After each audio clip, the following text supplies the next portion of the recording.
everybody, I'm the MoeChicken. Welcome to my stream.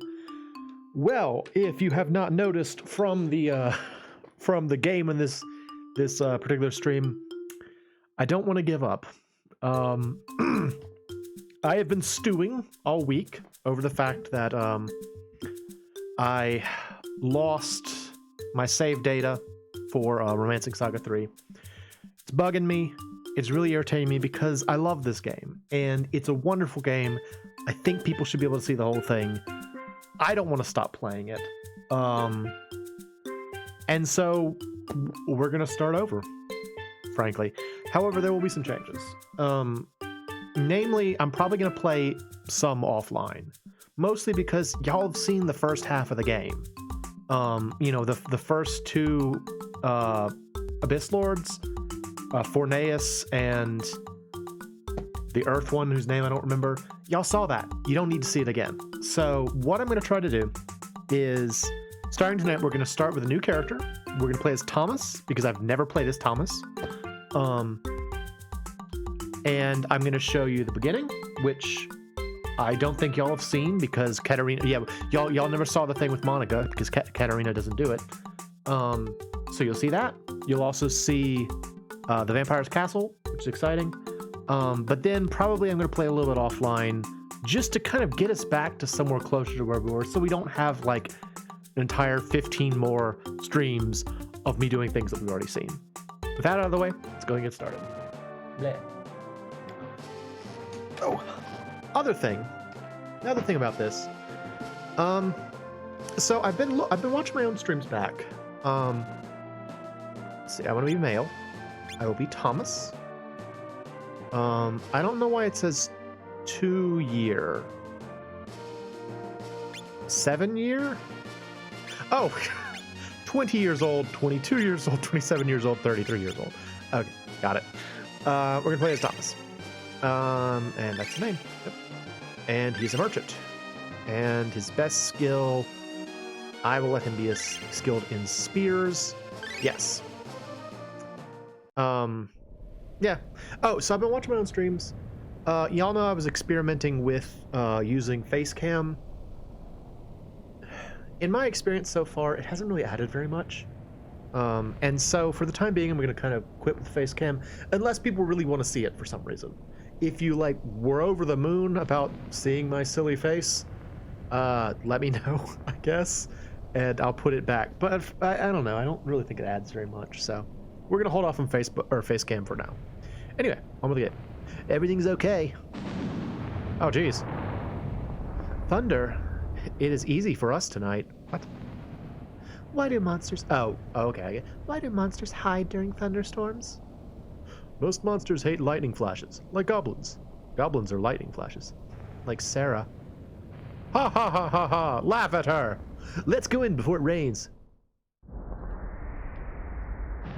So I guess these guys were like monster hunters, I suppose? Meanwhile... Oh, that's sweet. Oh, you could barely see it, but... Yay! Look at that. Look at that nice sprite work. So cool. That's Monica, by the way. I think y'all have seen her before, but yeah, that is the Princess of Loan. What's wrong? But please run. Oh, you don't like rain, huh? Nice pink mane, horsey. Okay, bye. Horse is like, just leave me here. I'll be fine. Monsters won't get me or anything. I'll just hang out in the rain. It's fine. Ooh.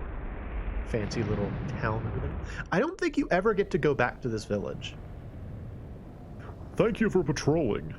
It rains at last. In such a storm, not even goblins will come out. Goblins hate the rain. Thomas, I need to chat with Ellen.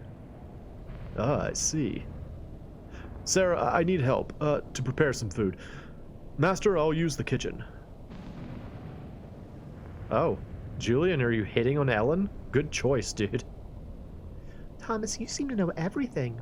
It's the tradition of my family. All men are trained to handle things from fighting to cooking. My grandfather has been enforcing this strictly.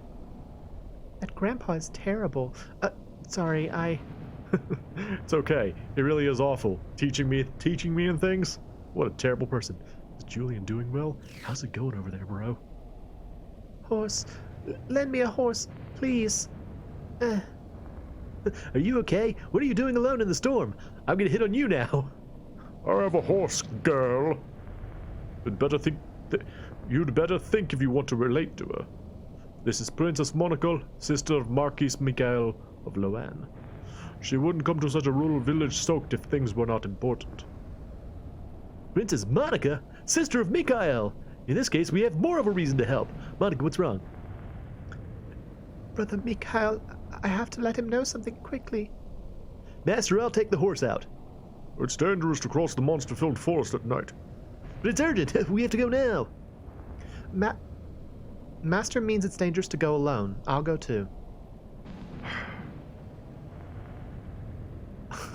Uncle, it's not her uncle. I think this is one of those things where it's like, what is that term?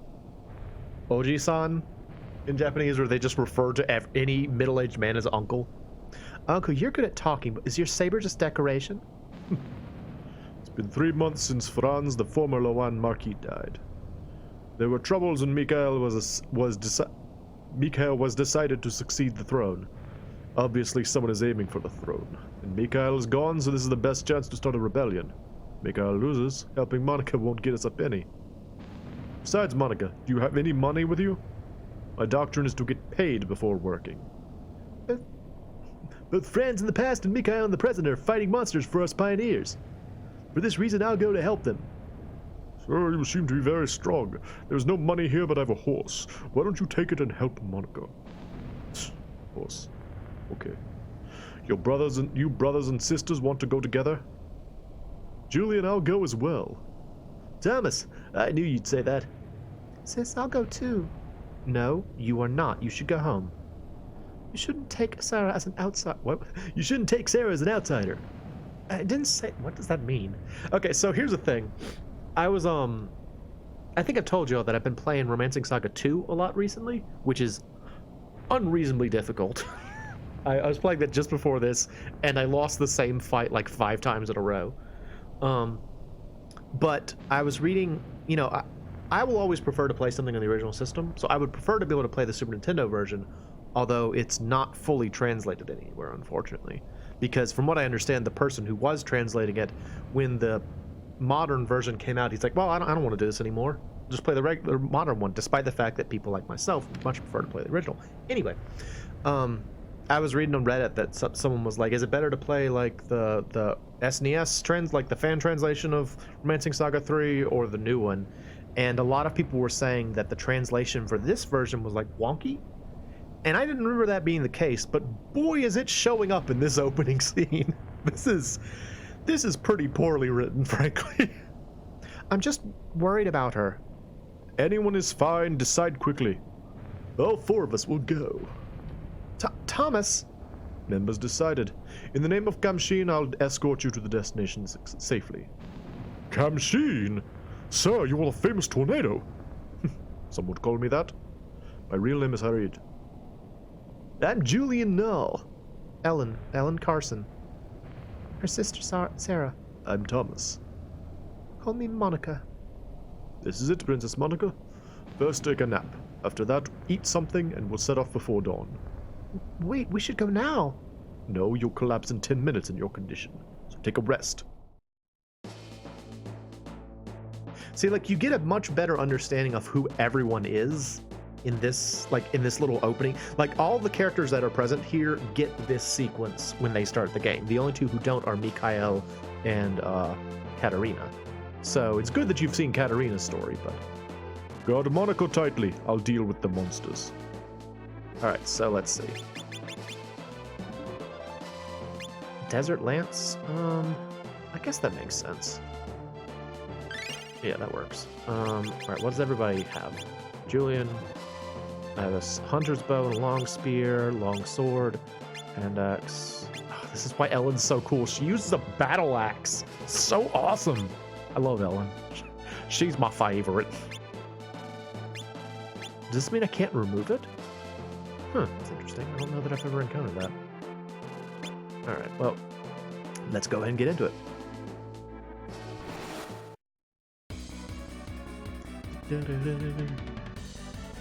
Alright. Oh, I guess Kenshin is his sword. Interesting. It's fun to be playing this again. I'm really excited to be playing this again. Yeah, I like to briefly talk about my thoughts this week. You know, I didn't stream at all this week, as people who watch my streams might have noticed, because I was grumpy about what happened with Romancing SaGa 3. I still do want to play Front Mission Gun Hazard. Like, I've got it here, and what we might do is we might switch to that after a little bit. But I've just been trying to think, it's like, should I play a different Romancing SaGa? Like, I was thinking about maybe trying Saga Frontier, or RS1, or like the PS2 RS1,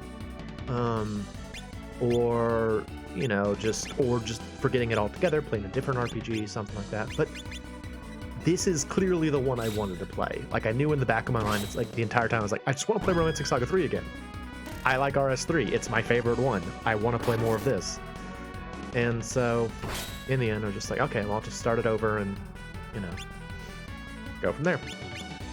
But I have been playing a lot of RS2, like in the hopes that maybe if I just played RS2, that would kind of satiate me. But no, RS2 is too dang hard. Like, I think what makes RS2 so difficult, especially for me, is sort of the overhanging threat of the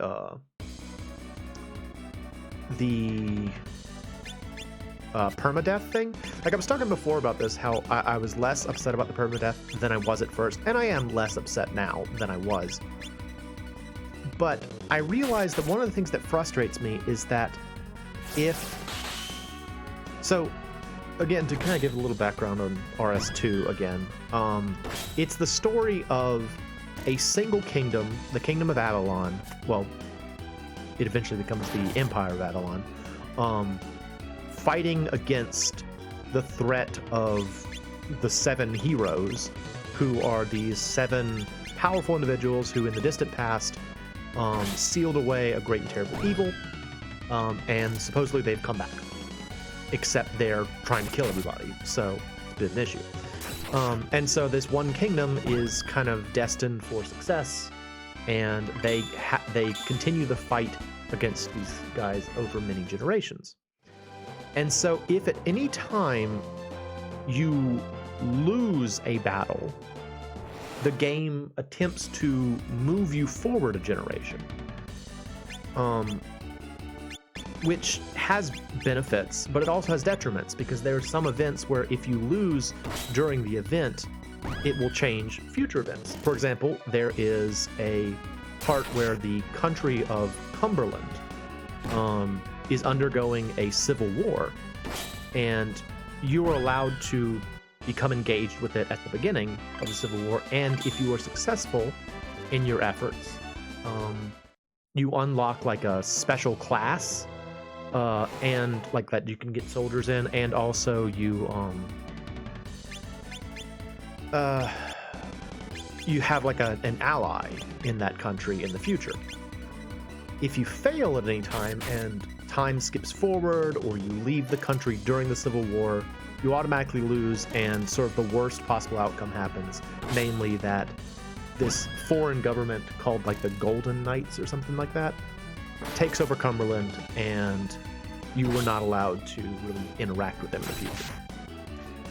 So it's sort of like it's kind of like what was that game called? Valkyrie Profile, in that, like, if you fail at something, you might not get another chance to do it again. It might be just over. And that bugs me, because like it always makes me, I always have this thing in the back of my head. It's like, you failed, you're never gonna get to experience that. You know, you missed out on part of the game, blah blah blah. Which bugs me. It drives me up the wall. I don't want that. And so I keep like redoing these fights. And to make matters worse, like if, as is the case in this game, if a character falls in battle and then is attacked while they are fallen, instead of losing HP, they just rapidly lose LP. That's less of an issue in this game, since you can restore LP, but in RS2, the only way you can restore LP is via an item that you only get one of each generation. So it's kind of a big deal.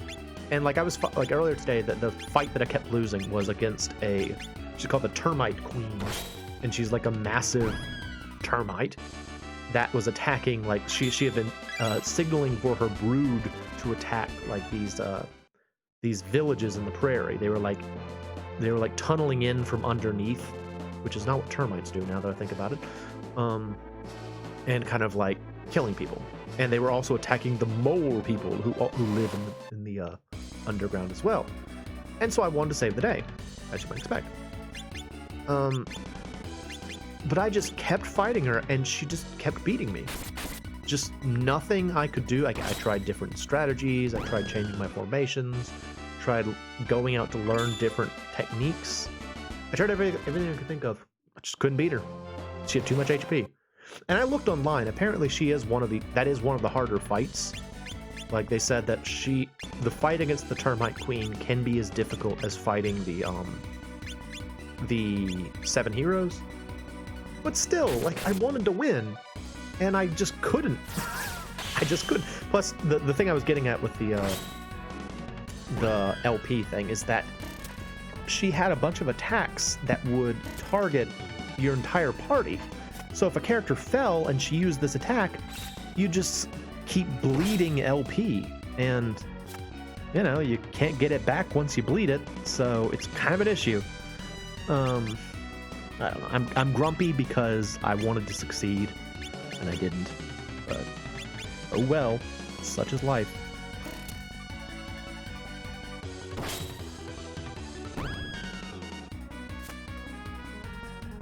Anyway, ever since then I have left the termite mound in the hope of finding maybe some other event that I could like level up in. It's also a thing in that game that like you don't get the kind of like buffs you get in this game, really. Like I think the only things you can buff in that game are HP, weapon skills, and magic skills. You don't get like strength and stuff up in that game. And it's just hard. I don't know what else to say about it. It's hard, and I wish the Super Nintendo version was translated, but it never will be because apparently nobody wants to do it. Like that was the general consensus I got online, was that nobody wants to translate this game for some reason. I guess because there's a official translation out or something. So I'll probably never get to play it, which might be just as well because it's really, really hard. It's really, really difficult. Unless I'm just playing it wrong, which might be the case. You know, I certainly played this game wrong the first time I played it. So. And then I was also considering playing like Romancing SaGa 1, like the original one. It's so primitive. Like I was thinking about, it's like I don't think anyone would enjoy watching it necessarily. I mean, well, okay, let me back that up. I'm sure everybody wants to see every game. You know, so somebody out there wants to see every game. I want to see every game. You know, I get excited about that sort of thing. But compared to this game, it's very basic. And then there's the PS2 version, which I actually know nothing about. I know very little about the PS2 one, so who knows? Anyway, enough of that. That's what I've been thinking about all week. Just trying to decide if I wanted to restart this series or not. Oh, what? Oh no. Hey.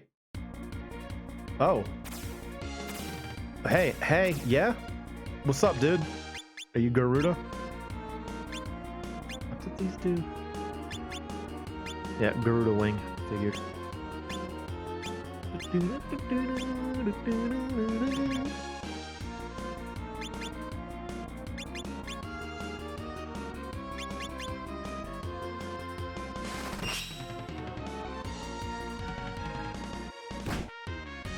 Ow.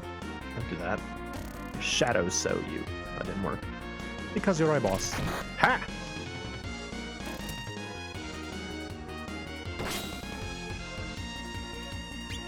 Here's a question.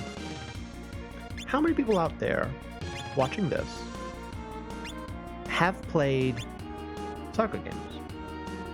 I mean, I know that's a pretty standard question for me whenever I'm playing a game on stream. I often ask, like, who's played this game? But SaGa has had kind of a resurgence recently. And I'm curious if that has had impact on people, and if like there are people out there who actually have been trying out the SaGa series. Because I feel like there's a lot to like about these games as long as you approach them right. And again, I said it earlier, I'm concerned that maybe the reason I'm having so much difficulty with Romancing SaGa 2 is because I am approaching it incorrectly. Like there's just something about it that I don't know that would make things a lot easier. But I don't know. I do know that Harid is pretty amazing. The interesting thing about Harid as a character, like if you choose him as your protagonist, as I understand it, he starts off very strong, but he does not have the same high potential that everyone else does. So like he's a great character at first, and he kind of like tapers off as the game goes along, but you can't get rid of him if he's your protagonist. I also want to say that did I do any of those? I think I did one. I think I did the what was it,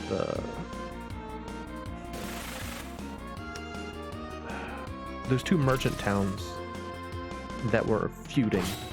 I think I did that. Basically, the sort of like team combat thing that they have in this game. I've heard that if you play as Harid, you have to do a lot of those. So I've never really wanted to play as Harid because I don't like those very much. Like it's something that is an interesting idea, and it's cool that they tried different things for this game, but it's not that much fun.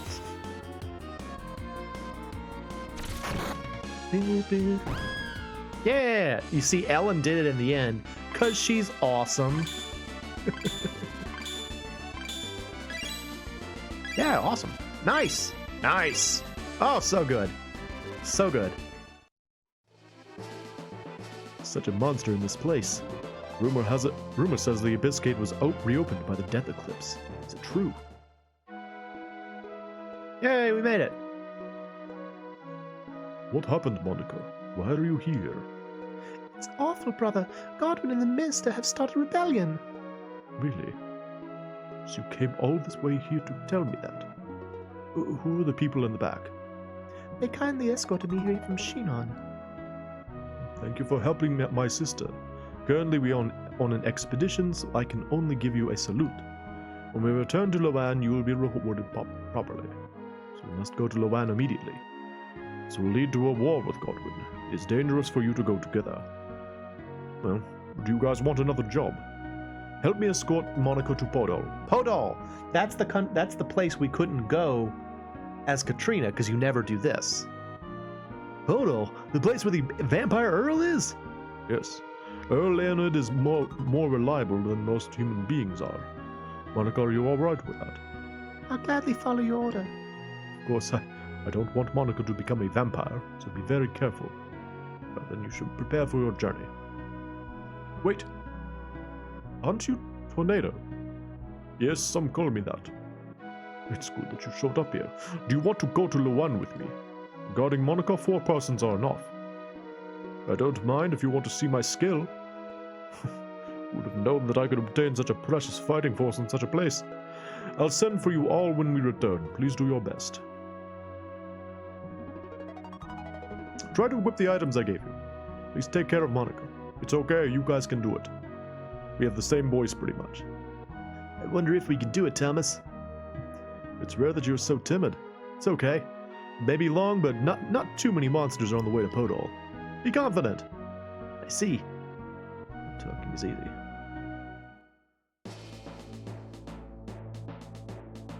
Alright, so apparently we got equipment. So Monica's with us now, so we need to change our... Let's see if it has to work. Whole party moves faster.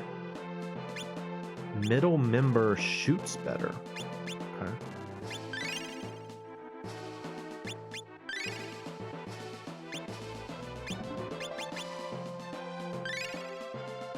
Here we go. So I always kind of ship these two together.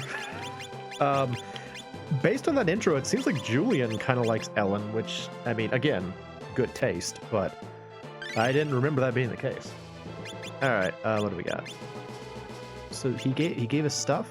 He did give us stuff. Okay. Did you give us armor? No, just stuff. Got the shield, spirit stone, shield, sand of Mars, salve, sand of Mars, small shield, leather armor. Everyone else is wearing leather armor. Did we get anything else? Items. We have another broadsword, but I'm not going to use that for anything. Anyone have magic? Magic. Nobody has magic. Okay. Let's go. So this song, like, I have the soundtrack for this game, and I don't do it quite as much as I used to, but I have a tendency to, like, rename video game songs when I get them. Mostly because, like internal on my computer. Mostly because, like, when I first started doing it, a lot of early game soundtracks had, like, really, really generic names for their songs. So, for example, I think in Lufia, all of the stage songs are just, like, wherever it is. You've got, like, Cave 1, Cave 2, Field 1, Field 2, stuff like that. And so I was just like, well, I'm going to come up with my own names. And some of them are terrible. Freely admit that. But some of them I think are pretty good. And the name for this song on my computer is Expedition. I think it's a pretty good name. Thank you very much. I think it's a good name. So there.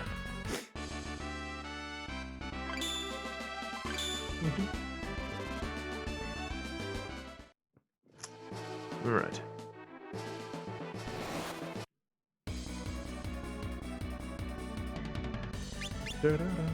I really hope that Sarah learns random arrows soon. Oh, so here's another funny thing. So, as I was saying earlier, I've been playing the Romancing SaGa 2 the remake that they have on, like, I'm playing on the Switch. I think they've got it on all the modern systems. And as you might expect, because it was a retranslation and this is a fan translation, I can tell where some of the things are the same, like some of the techniques are the same, but they have different names. And the, oh, nice. The, what do you call it? The skill random arrow, or that's called random arrow in this game, is called haphazard arrow. In Romancing SaGa 2, so it's like haphazard arrow, which I mean sounds about as dumb as random arrow, but it's still funny.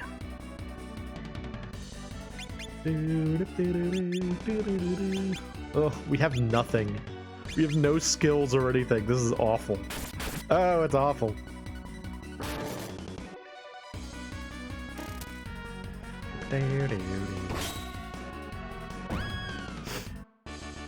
I gotta decide who my party's gonna be this time. I mean, obviously I'm gonna have Thomas. But I gotta think about who I want to join me this time.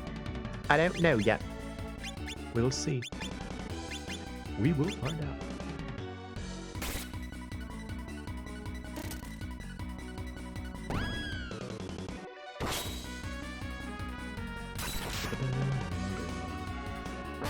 The other thing that's been keeping me extremely occupied this week, I can show y'all if you want to see at the end of the stream.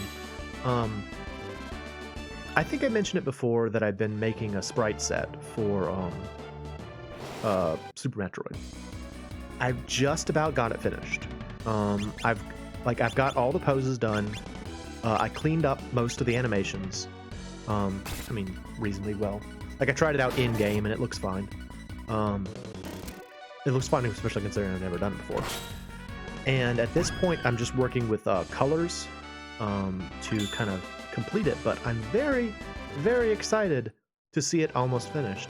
And what I'm planning to do, because I've done, excuse me, I've done one for Super Metroid, and I've done one for Legend of Zelda: Link to the Past. The Link to the Past one is Moe, and the Super Metroid one is Maria.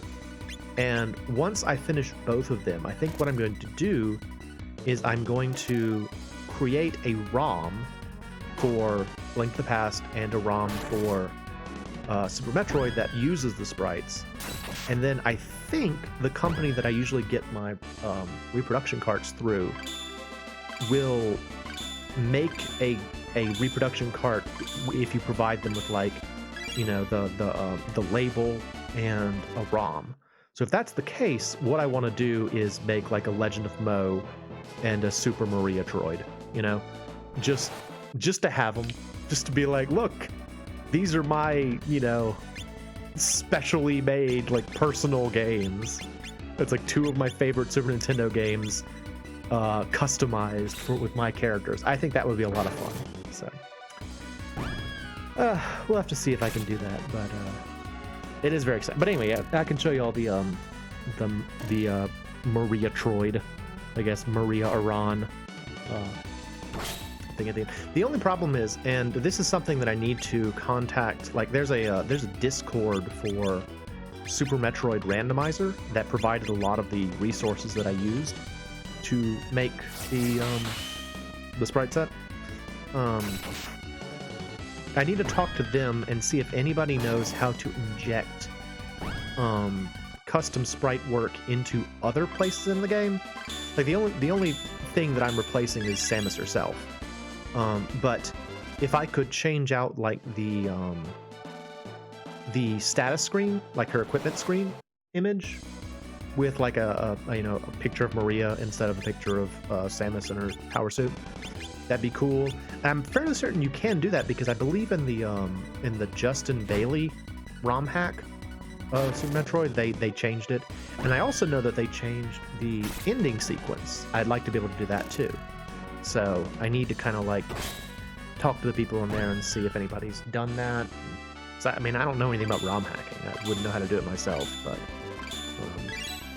I mean, if someone knows how to do it, great, I'll do it. I'll do the artwork and just tell me how to inject it, and I would love that. So, because it would be way cooler if I could, you know, change everything and make it kind of a same thing for, like, just being able to change, like, the little Samus name to Maria, you know, 5 letters, same thing. So these ideas, you know, just things I've been thinking about as I've been working on this sprite set. That took forever. Took forever. It really did. But again, I'm pretty pleased with what I came up with.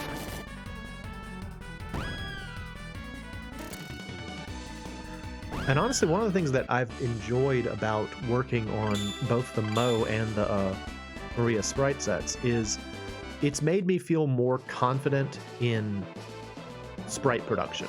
Like, I feel more like, was this useless? Why did I come over here? There's nothing over here. Okay, there's just a log. Great, glad I did it. Yeah, I feel like I could make sprites now, and that's a great feeling, you know. Because I mean, it's like with anything else, you know. That if you haven't done it before, your perspective on it is very faulty. You know, like you either think it's too easy or you think it's too hard. You know, you don't really have a good, solid grasp on the process. So definitely a good reason to just try it. You know, if there's something out there that you're like interested in doing, I guess, just try it. I mean, yeah, it won't work out perfectly the first time, but it doesn't work out perfectly the first time for anybody. So you just do it until there's something here. Yeah, I was like, there's a monster here. I see it. Yeah, that was a little bit of free advice, I guess. Just do it, you know. You can worry about it for all of eternity, but once you've done it, then you'll know more about it. And yeah, again, it's probably not going to work out perfectly the first time, but, you know, if you do it and it's fun, try it again, and maybe you'll get to the point you're looking for. I would not have guessed that, 5 years ago, I'd still be doing YouTube stuff. So, y'all can't see me shrugging. Now I'm kind of like, I'm sort of used to the idea that I should be on camera. And so I keep like gesturing and like thinking about how I'm doing all these things, but y'all can't see this time. I don't know, I just like getting back to the idea that I don't feel like it added very much. I just don't feel like for one, the camera was far away. So like you couldn't even really see my expressions that well anyway. It was like too far from my face. And I don't know, I didn't do that much on camera. I just kind of like looked at the game for the most part. If anybody misses it, let me know. But for the time being, I'm just going to kind of leave it off. Which is a bit of a shame, because I did buy the camera specifically to do that. So I now have a camera that, serves no purpose, but oh well. Strong acid! If only we had snake shot, or one of those mini frog elemental attacks. People defeat these frogs.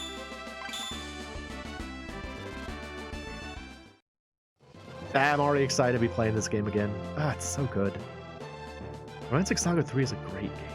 There's something there. Do you see it? I think it's snakes. I think there's a whole nest of snakes right there.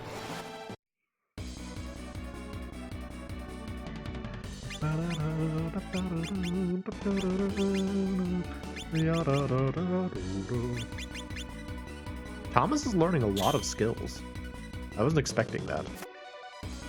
How'd you miss that frog, Ellen? What were you doing, girl? How'd you miss that frog? What'd you do?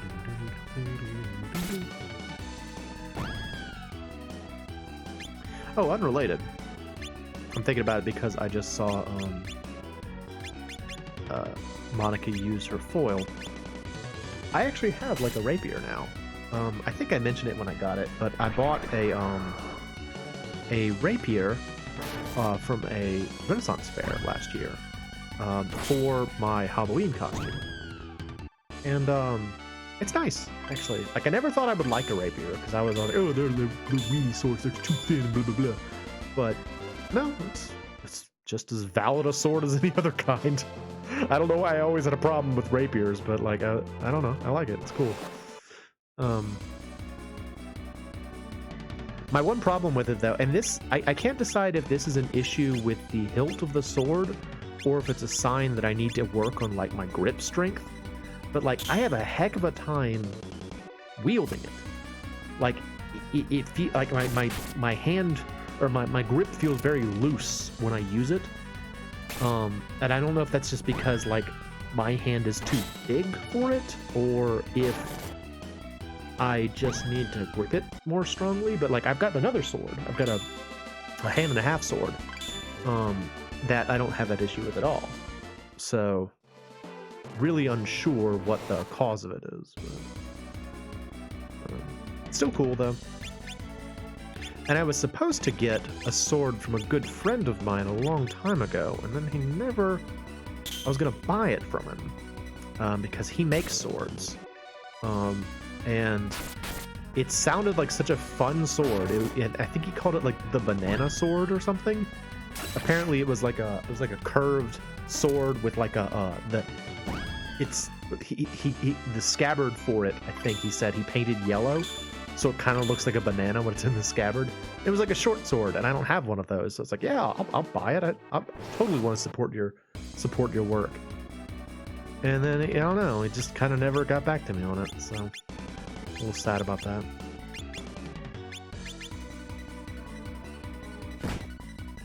It's funny, I have such an affinity for like weapons.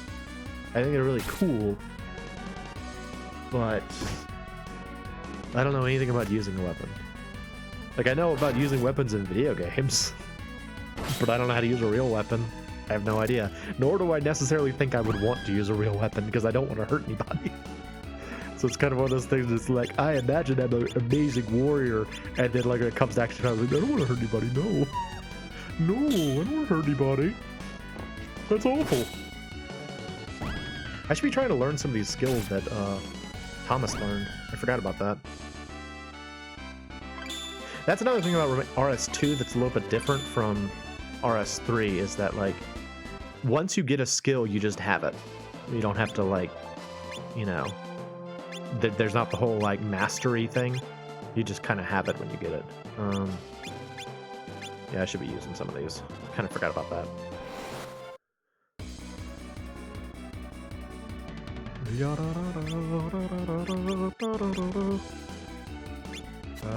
Parry. Feint. Double stab. Cool. Oh, let's see what else has been going on since last I was with you guys. Oh, I finally beat Pokemon Scarlet. That was exciting. I finished the main events of the story. I'm in kind of like I'm in the post game. Although I kind of think I'm probably gonna stop playing for now, just because I don't know. I'm not that interested. I just want to beat the game. I gotta say though, it was moving. Honestly, the ending, pretty like heartfelt and touching. Some of the things they did with one character in particular, who I'll just describe as the cook, was like really touching in a way that I wasn't expecting from a Pokemon game. I mean, it's been a while since I've played all the way, like the last Pokemon game that I played all the way through was Diamond, or Pearl rather, which had like moments, but nothing like this, man. I was getting like the little pinpricks in my eyes. I was like, oh, I can't believe this is happening. You know, I was like actually being moved by a Pokemon game. But it was good. Another thing I found out that I didn't know is that I shouldn't give this away. Never mind. I won't talk about it. There was a big surprise that I found out near the end, and I was like, oh, that's cool. I'm glad they did that. So all in all, pretty good experience for an old chicken who hasn't played a Pokemon game in a while. It was very exciting to see what they did with the series after I stopped playing.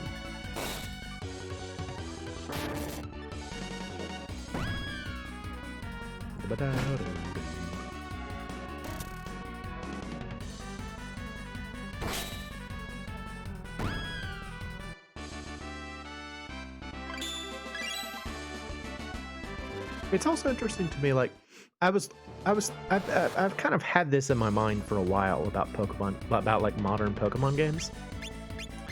Just how the design philosophy for Pokemon has changed over the years. And I'm not talking about like, oh, the Pokemon nowadays look really stupid. I mean, yeah, there are stupid Pokemon nowadays. There were stupid Pokemon when it started too. Like, think about Lickitung. Was Lickitung an amazingly clever-looking Pokemon? No, it's not. It's like a weird hippopotamus with a giant tongue. Like they're dumb Pokemon in every generation. But it's more how like it feels like when you think back to like the original 150, because that's what I'll always go back to. That's what Pokemon is to me, is the original 151. And everything else is just like iterations thereof. But like some of those early illustrations were very, I don't know if rough is the right word, but it kind of conveys what I'm trying to say. Namely that, like, let's take an Arcanine, for example. Arcanine has like, you know, tufts of hair all over his body that are non-uniform. So between one illustration of Arcanine and the next, his little tufts of hair might be in different places. Compare that to someone like Pikachu. You're never going to see a Pikachu without the two ears or the lightning bolt tail. You know, that's what Pikachu looks like. He always looks like that. And I feel like as things have gone along, the sort of Pikachu side of this, where like the Pokemon are very, very specific looking, has kind of grown in commonness, where like a lot of the Pokemon nowadays look or I guess inorganic would be the best way I can put it. They look very specific, you know? Like, take something like, what's a good example? Oh,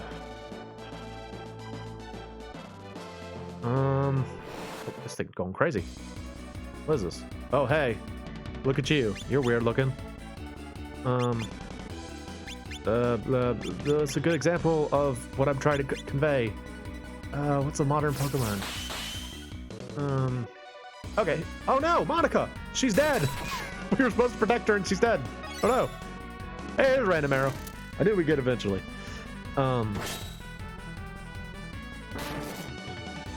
Okay, here's one. The what was it called? It's like a dog made out of bread. Can't remember what it's actually called though. But like it has like these like big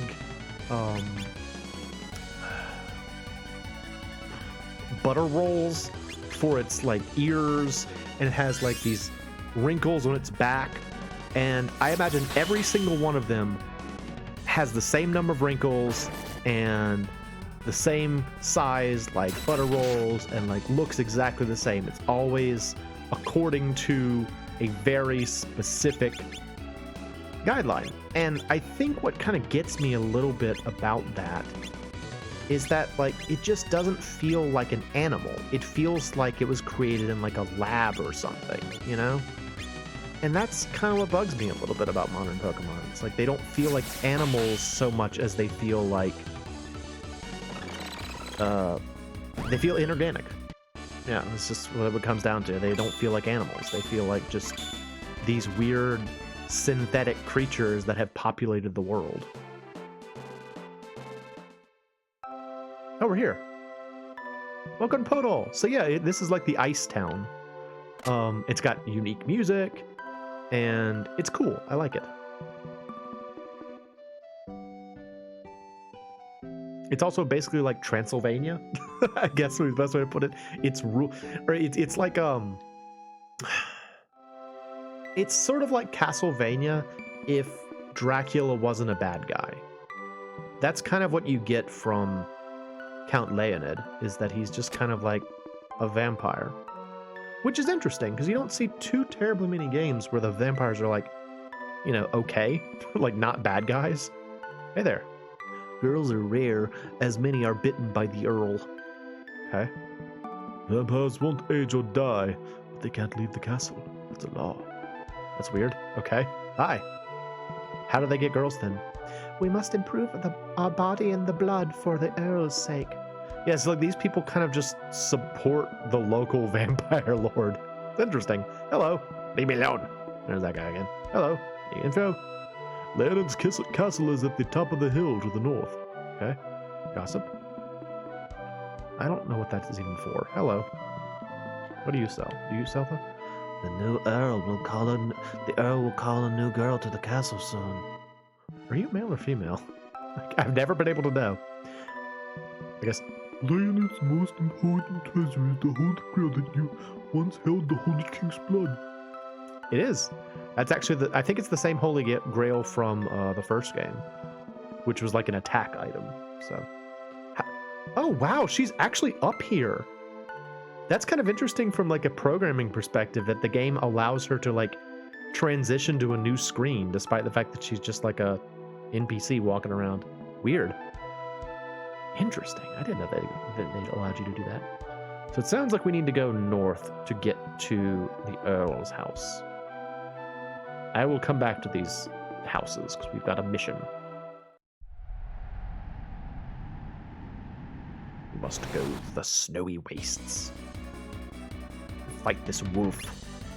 Ground wolf. Deadly ground wolf. Parry. Hand axe. Feint. Ground wolf. Double stab. I'm so glad we played this game again. I hope y'all understand that. I just really like this game. I think it's really fun, and I missed it. You know, I was sad at the prospect of not being able to play it anymore. So I'm happy to be playing it again. Because like I was considering playing another RPG. Namely, I was thinking of playing Legacy of the Rudra, which is also an excellent SNES game that we didn't get.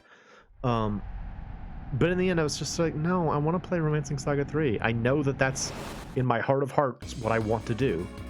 So why don't I just play that? You know, why don't I do the thing that I clearly want to do?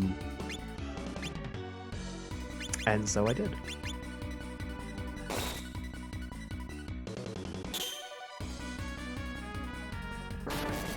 It's important to do that at times.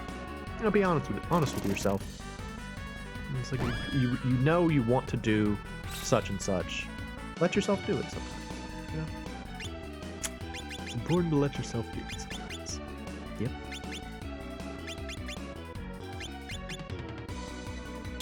Ha!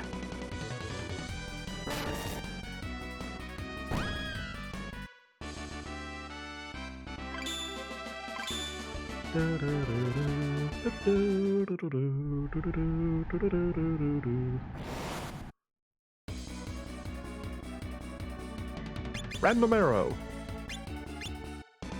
Random Hajile. Oh, I missed that game. I should play that again. Would y'all be interested in seeing me play Snatcher again? Like on stream or something? Because like not too terribly long ago, I think I talked about this. I got a excuse me.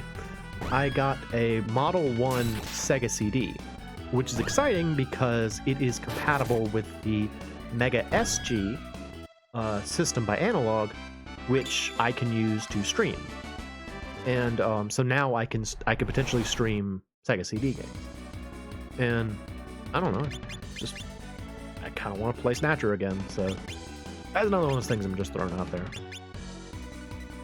I'm always trying to find out stuff that y'all would like to see me play.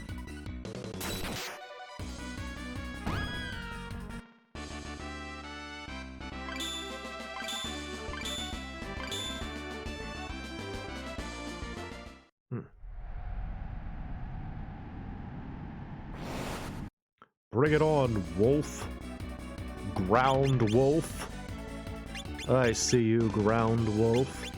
Shaking that thing. The wolf's like, Morph? What are you talking about, Morph? Baru! Baru!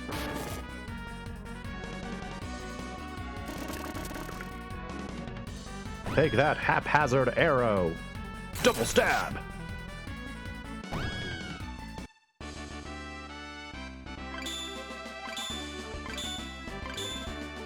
Ugh, it's so nice getting all these bonuses. I wish I could get these in frickin' RS2. Ugh. Leg sweep doubles. Yeah, nobody's mastered anything else, so a bit unfortunate. Alright, I guess this floating castle is where we're going?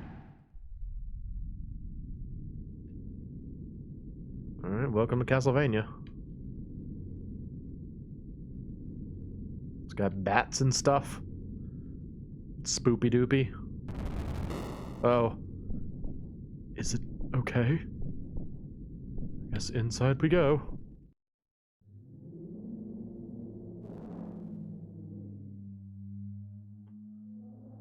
Hello. Welcome, Princess Monica. Rumors. No, you are more beautiful than the rumors say. But even your ancestor Hilda can compare. Sorry for the late introduction. I am the lord of this castle, Leonid. Nice to meet you, Earl Leonid. I'm Monica, sister of Mikhail of the Loan Marquis. I wonder if you know why we came here. There is no entertainment in Bodon. The only fun thing to do is learn about the news from outside and to collect various rumors. So you probably heard about my brother's situation. Can you please help him? I understand.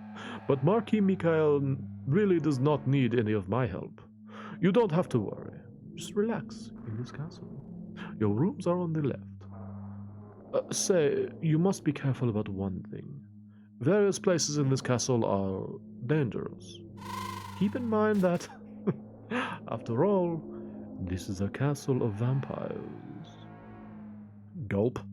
Okay. Yeah. I'm gonna go this way.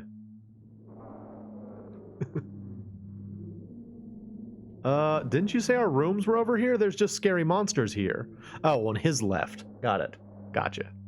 Sorry, Leonid. I didn't know what you were getting at. Sorry, we're going this way now. Yep.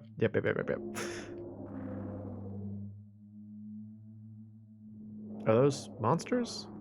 What am I looking at here? Yeah? Yeah? Oh. Uh-huh. My room is on this side. Good night, everyone.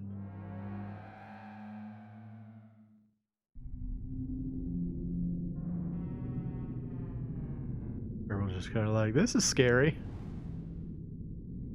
Did you feel something? It's eerie. Huh? Yeah? Who's there? It's me, Monica. Oh, hello. What happened, Monica? Nothing. Can I stay here? Monica's scared too. Julian and I will stand guard. The rest of you can rest at ease. I got Thomas takes command. Oh, he's in charge. He's important. Got it under control. So is it just me and Julian? Nope, it's everybody. Never mind. Alright, we'll just walk around then. What's over here?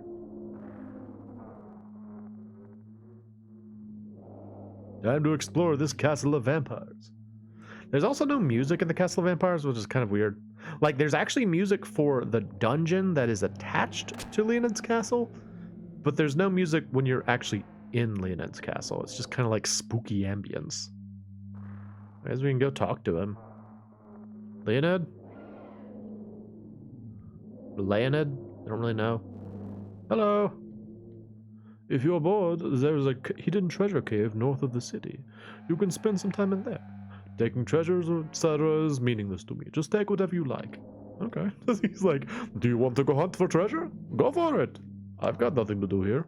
I have a very boring castle. I admit that. Let's go find treasures north of the city, north of the city. So I guess we gotta go to, like, the world map, I suppose?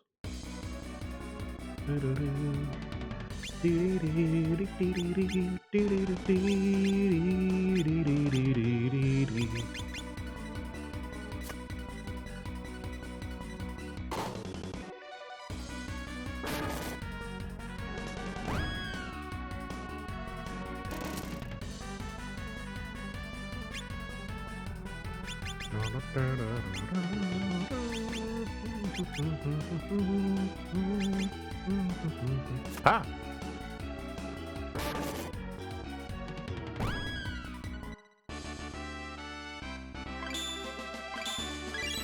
Got some wild herbs. Have I saved? I don't think I've saved yet. Let's save.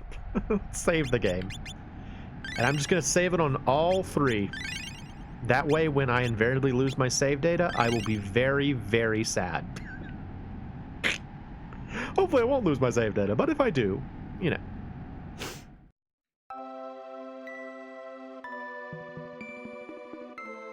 Talk to people. What's in here? Oh, magic shop. What do you sell? Hello. You sell moon magic. I don't have much money anyway. Never mind. Bye.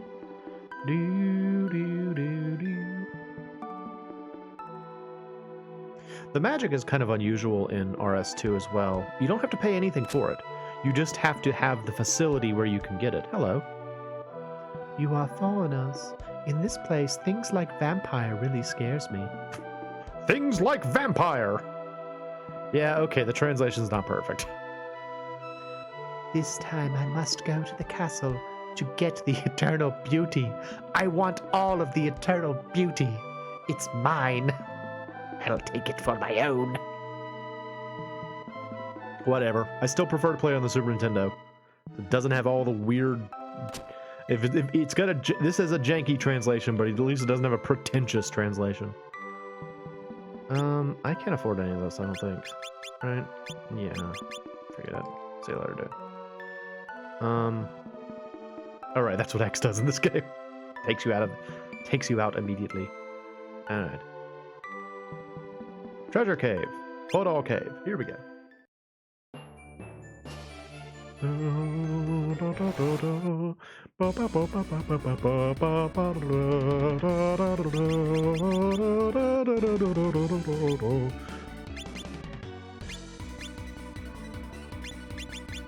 I'm gonna leg sweep this rose.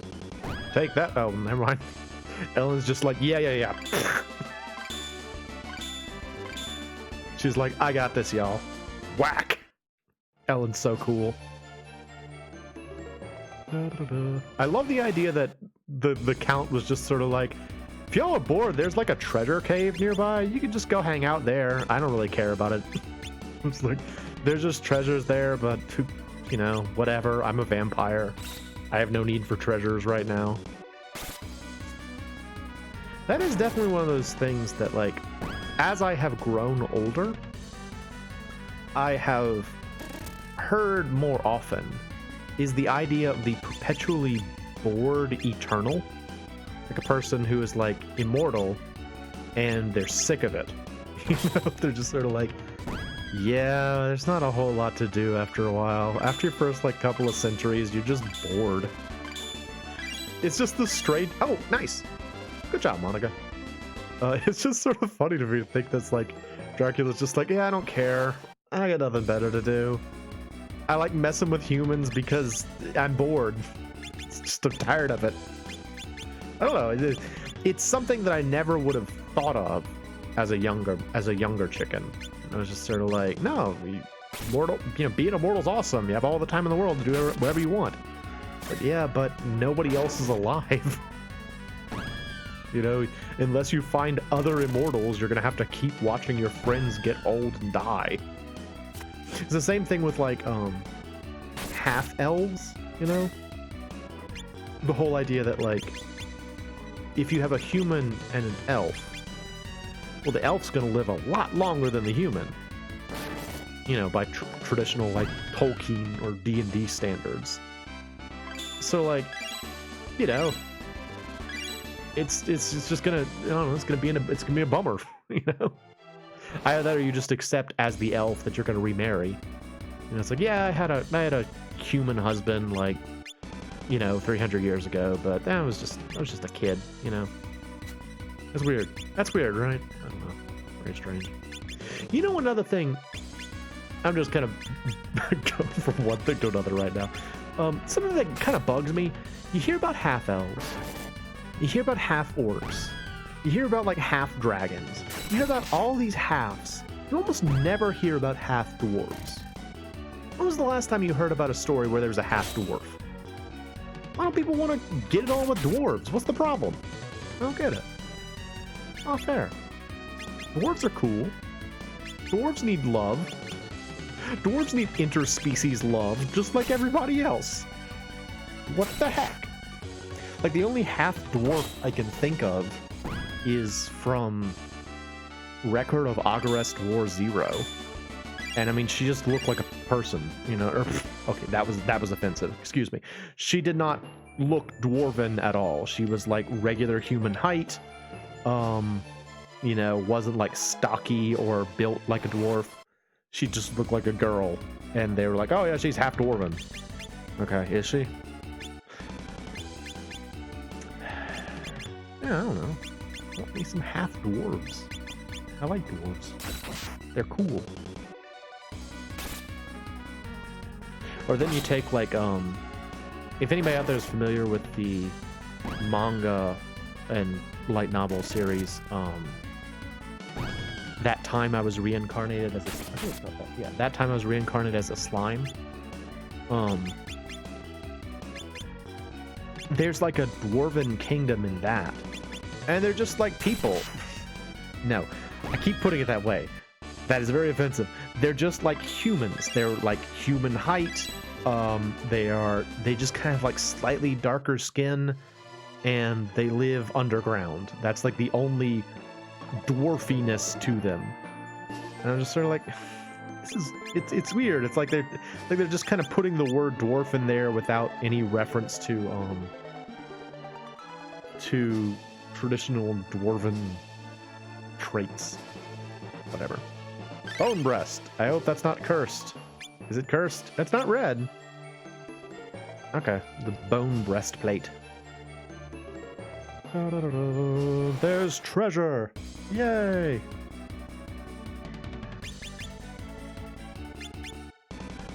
Here's another question for you. If you were in this situation, would you do this? Would you go to like a cave to like find treasure? Or would you just like hang out? You know, I feel like in video games, it's so common that like people are very active in situations like this because the player doesn't want to just sit around. But like, if it were me and I was in this situation, I probably wouldn't want to leave. You know, I'd be like, nope, we're safe and protected at the Vampire King's castle. Let's just stay there until Mikhail catches up with us because we don't want to endanger the Princess of Loan. But no, these guys are just like, yeah, sure, let's go into a dangerous cave and find treasure. That sounds fun. It's like they're sightseeing or something. It's ridiculous. All right, what's the treasure? $200. I'll take that. Hang on. Go back. No, not you. What was over here?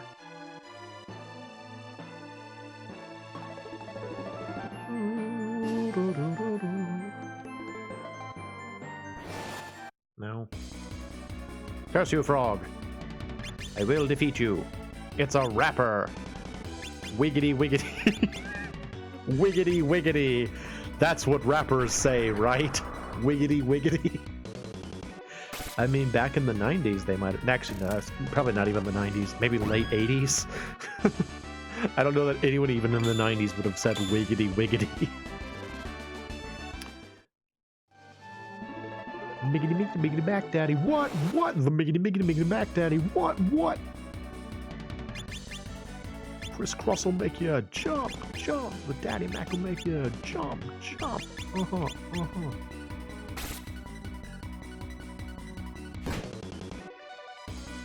What strange time that was.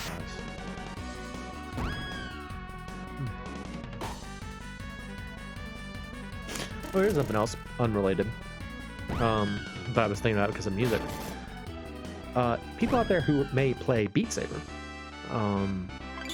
there is a new music pack that they released, I don't know, a week or so ago, relatively recently, called I think it's just called the Rock Mixtape, something like that. They've got some really solid songs on that thing. Like, they've got Eye of the Tiger, they've got Born to Be Wild, they've got Sweet Child of Mine, and then they've got this song that, like, I've heard of the band, but I've never heard any of their music. It's really good. The band is Foo Fighters, and the song is The Pretender. And that song makes you feel like so fired up. Like, it's the ultimate, like, screw you kind of song. Like, you play it and you're just like, I want to fight somebody now. It just makes you feel like tough and aggressive. It's awesome. I always like whenever I want to kind of like rile myself up, I'll Beat Saber that particular song because it just makes you feel like like I don't actually know what it's about. The song is called The Pretender, and the lyrics seem to imply that the singer is saying that they will not become like it's like they're rebelling against some unnamed individual, and they're like, they say things like, I'm not going to be just one of your plans. What if I say I won't be, what if I say I won't be such a, I don't know. It's just a very rebellious, like, tough song, and man, it feels cool. It feels so cool to listen to that song and like swing your arms around it with lightsabers. Like It's honestly kind of a pathetic thing to feel so much like toughness out of such a silly thing. It's like just swinging your arms around in VR, but oh man, it makes me feel cool. I feel so cool when I play this song. But yeah, one of the songs they have on there is "Smells Like Teen Spirit," which is a Nirvana song, if you didn't know. And I grew up in the '90s, and my older sister was really into Nirvana. Like she was way into what they described as grunge back then. And I remember thinking at the time, and also kind of now, it was a very negative, like the message of grunge was very negative. And I think the reason for that, as far as I understand, like for what I've heard it described as, is that grunge came about from people that rejected the sort of bluster and enthusiasm of hair metal from the 80s. Like the 80s was very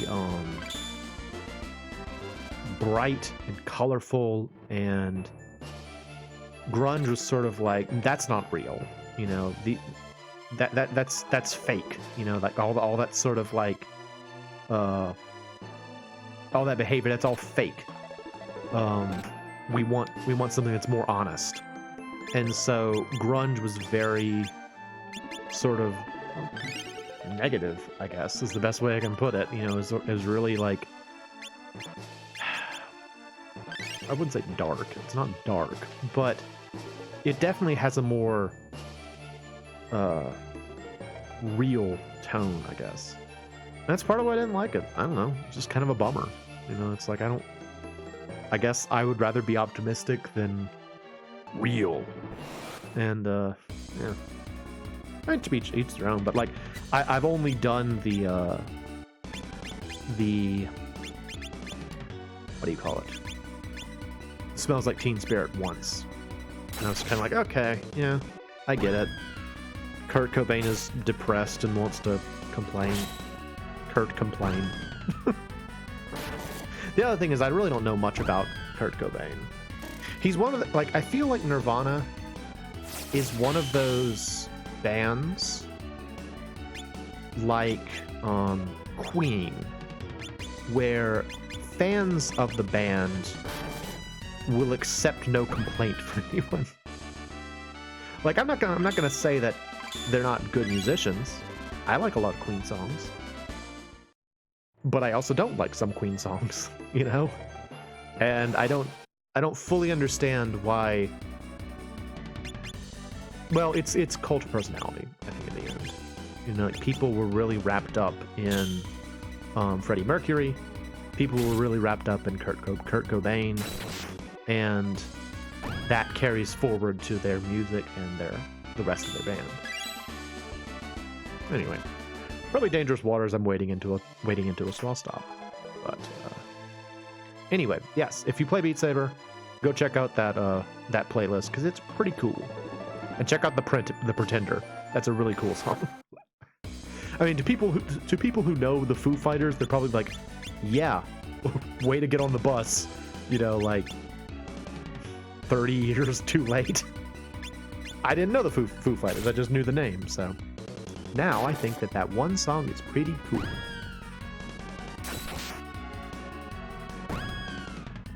One thing that does get me though a little bit about that particular rock mixtape on Beat Saber is that I've noticed that for the most part with Beat Saber, it seems like they get pretty good quality versions of all the songs that they use. But in line with every experience I've ever had with it,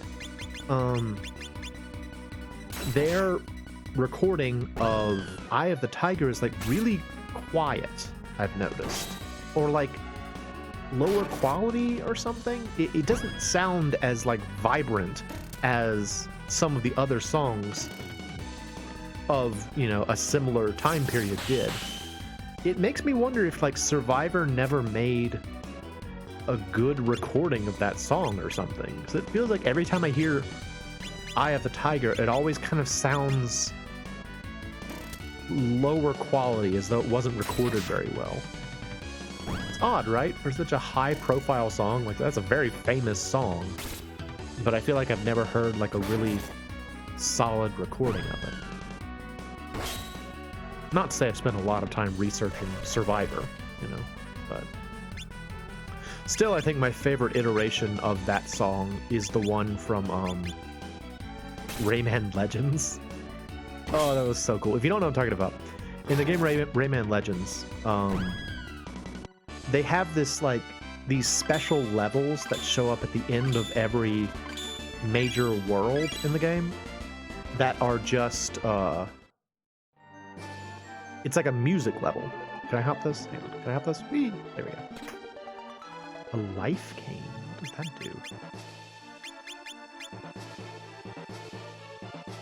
Oh.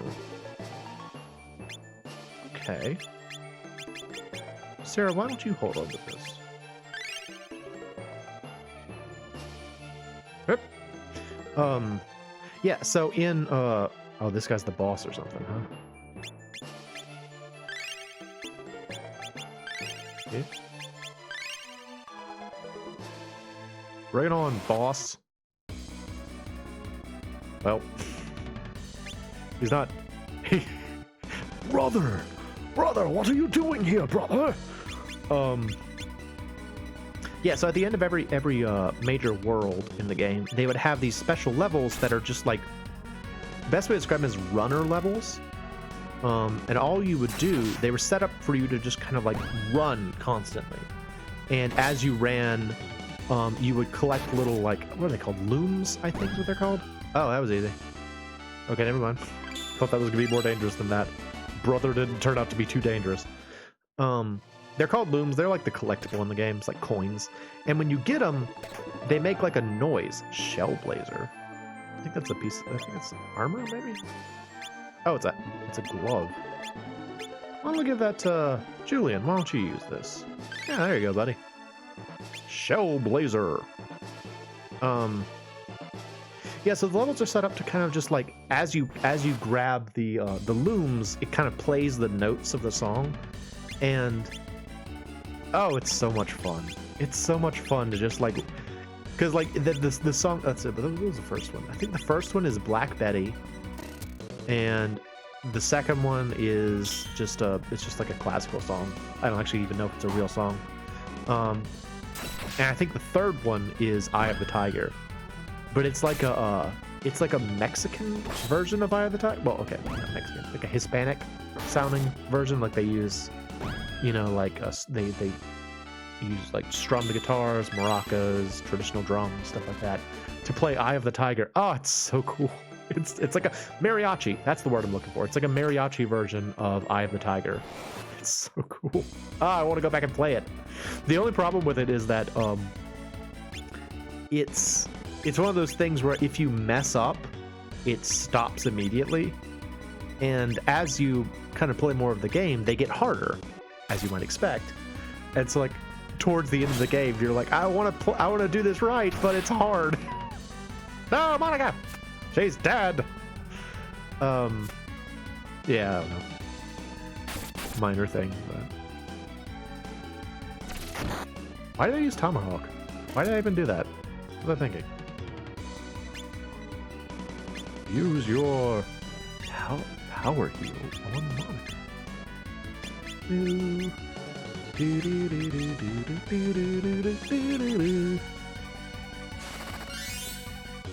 There you go.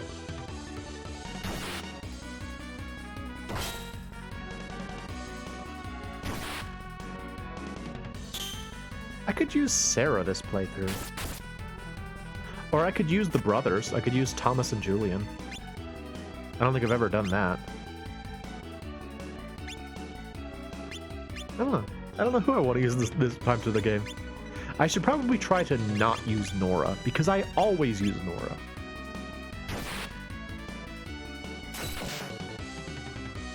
I like Nora. She's a great character. I like Nora a lot.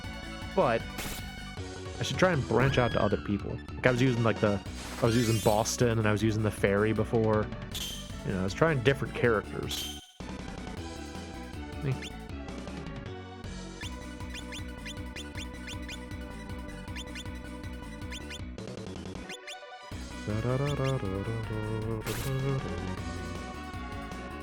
Power heal.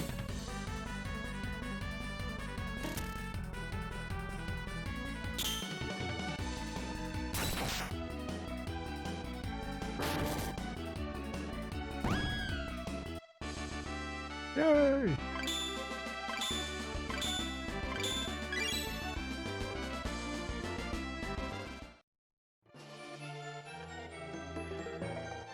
Let's see, so have we gotten everything down here yet?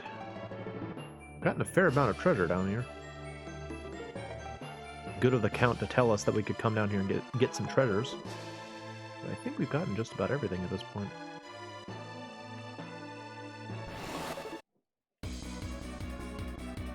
That's a lot of frogs. Sand of Mars. No.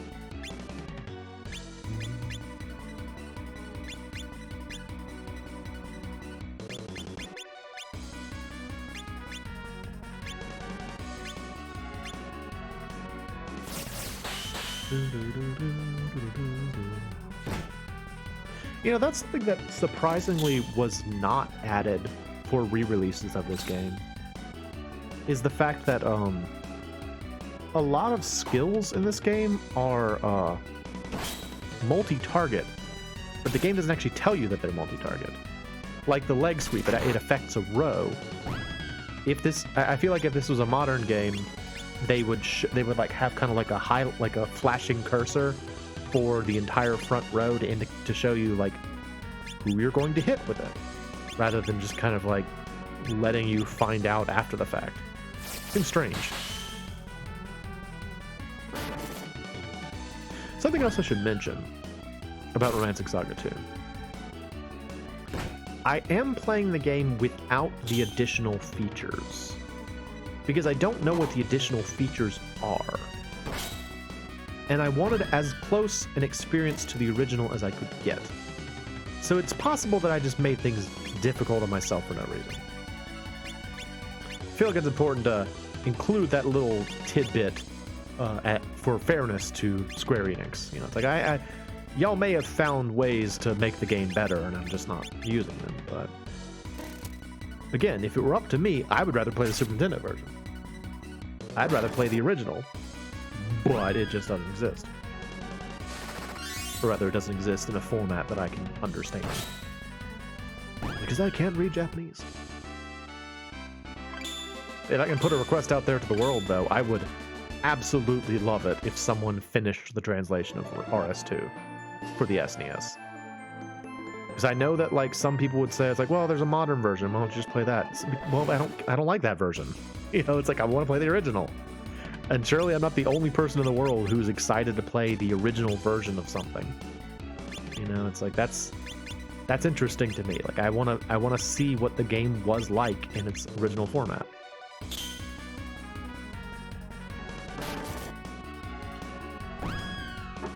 But maybe I am the only person that's like that. I don't know. Who can say? I mean, part of it is just that I'm a huge simp. Would you call me a simp for the Super Nintendo? I love the Super Nintendo. I will do anything for the Super Nintendo. It's my favorite system. So, if I ever have the option to play a game, I would prefer to play it on the Super Nintendo. But what else has been going on recently? I had to pack up a bunch of Gundam models, which is a little sad. I have a good friend who will. Wait, I've been here before. Oh, doggone it! It was just two ways to get to the same place. Fine. All right. Well, at least we know. I have a good friend who has had a tradition, a very generous tradition, of giving me a Gundam model every year for Christmas. And I love putting them together. So much fun. But as is the same thing with my 3D printing, the fun of it is in the construction. But then I have nowhere to put them on display. And so, like, so much of the counter space in my apartment is filled with knickknacks of all kinds. some of which were Gundam models. And I just came to the conclusion, I was like, okay, I'm just gonna cut it down to a small set of the Gundam models, and maybe I can like rotate them out every once in a while, and show off different ones. So I put away all of my like Gundam Wing Gundam models this time, and left out the original MSG and sequels models. So I've got the Gundam, I've got the Double Zeta. That's the one I got this last year. It's really cool, honestly. It's can I just talk about it a little bit? Like, I never watched Double Zeta. If you don't know Gundam, Double Zeta was the third Gundam series. It was Mobile Suit Gundam, also known as MSG, or 0079. Gundam Zeta, and then Gundam Double Zeta. And likewise, those were the main mobile suits: Gundam Zeta, and then Gundam Double Zeta. I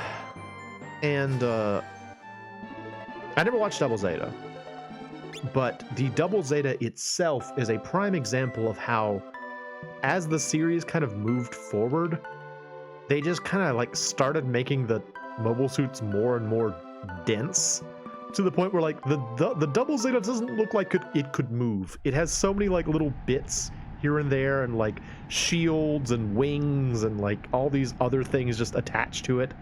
It doesn't look like it could move. It's so dense, but it's a pretty impressive looking model. I'm very pleased with the model. I just think it's sort of funny how it's like it's just so dense. The other thing that's really cool about it is, oh nice, Axle Sniper, awesome. The other thing that's funny about it is that the original, I don't know if Zeta was this way, but Mobile Suit Gundam, wow, she learned it and mastered it in one go. Monica's smart. She's got that princess brain. Yeah, I know MSG1, or the original Gundam, and then Gundam Double Zeta have this feature where it's sort of like the part that the pilot sits in is a little jet, and they call it the core fighter. And then the actual like robot suit kind of forms around the core fighter. And so for these model kits, they also have like a little core fighter that you can then stick the upper body and lower body onto to make like the full robot. It's really neat. It's a really cool design. So very pleased with it, but I had to store a lot of them because yeah, it was a lot of, I had too many. Anyway, yeah, so I've got Gundam, Double Zeta, a Zaku, a Dom, and the Sazabi. And the Sazabi is just stupid huge. Sazabi, I think, was from look at Monica, just she's the princess, she's the girl we're supposed to be protecting. We're making her just stand up next to the beds. She doesn't get a bed. No bed for Monica. She just does just stand next to the fireplace. Very silly. Yeah, the Sazabi is from Char's Counterattack, I think. And it's just huge. It's stupid big. It's the biggest dang model I have. It's so unnecessarily large. Leonid, are we done yet? Can we leave yet? I have been notified that Marquis Mikhail has defeated Godwin's army. You should go immediately. By the time you reach Loan, Mikhail may have taken back Loan already. Okay. Yay! Thanks to all of you, we were able to overcome the crisis. In particular, Harid, Thomas, Julian, Ellen, Sarah. Though you are not my vassals, you have done a good job. Thank you, Harry. I do this for money, so you don't have to thank me. Thank you, Thomas. That's more than I deserve. Thank you, Julian. I think this is the right thing to do. My dad always did this. Thank you, Ellen. I really enjoyed the journey with Monica. Thank you, Sarah. No. Thanks, Katerina. Monica's courage has crushed the ambition of Godwin. Let's present the full reward. Of course. Harid! Ha ha ha ha. Several days later. Thomas, you've done a good job this time. But you still have a lot of things that you must learn. Go to Bedona. Since the time when the Devil King appeared, it has been at the center of the world. Go there, learn various things, and improve yourself. Yes, Grandpa. Oh, is this the terrible grandpa? I want you to do one more thing. The Claudius family in Bedona has been our family friend since old times. They lost the war with Ludwig. Clemens died, and he family collapsed. Clemens' daughter is the only one left. I want you to look for the news of that girl. Yes, I'll try my best. Ludwig was the most powerful man among the rulers of Messana. You should be careful. You can take a ship to Bedona in mules. Remember to write a letter occasionally. All right. So is it just me? Yeah, just Thomas now. Cool. So I'm off to Bedona, I guess. Okay. I'm looking for Ludwig's daughter. All right. Where am I now?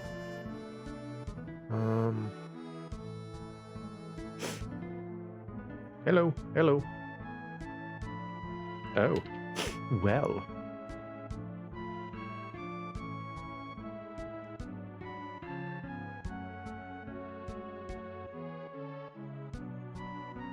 Mules.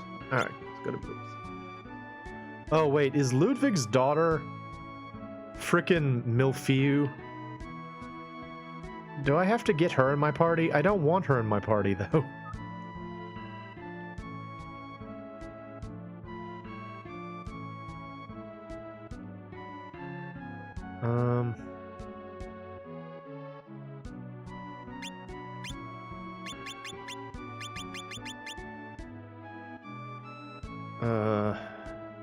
Well, let's go to Bedona. Off to Bedona. Hello. Ride? Yes.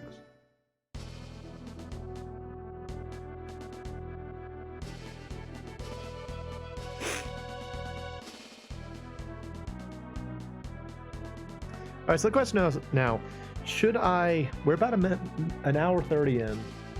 Should I stop here and play some front mission gun hazard a little bit? That might be kind of fun, right? Oh. Thomas is he's just walking around on his own. Okay.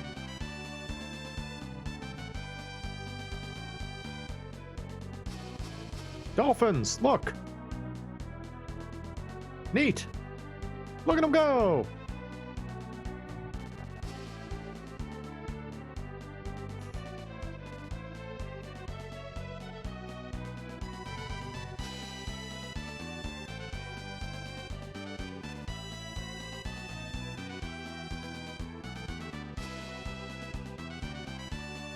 We have arrived. Hooray!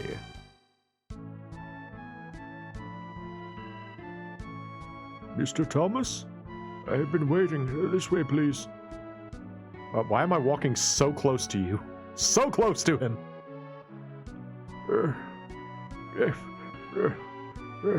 Come to my house.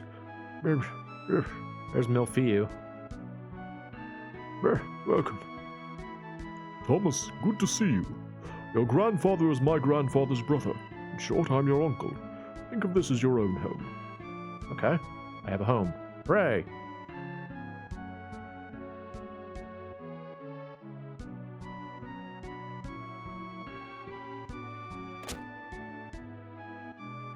Oh, Sarah's here. Hey, Sarah. Sure, join me, Sarah. All right, I got a familiar face.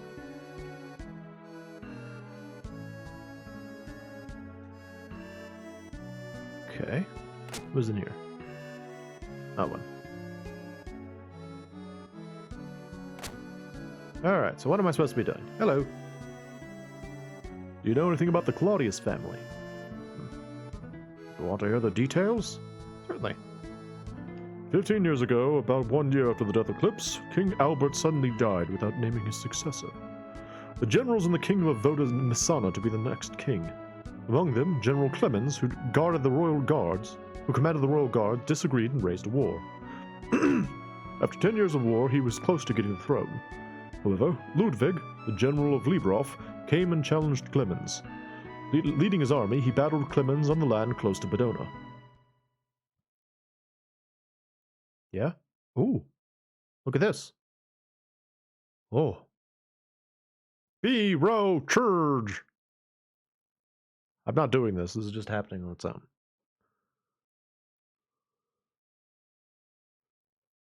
All charge!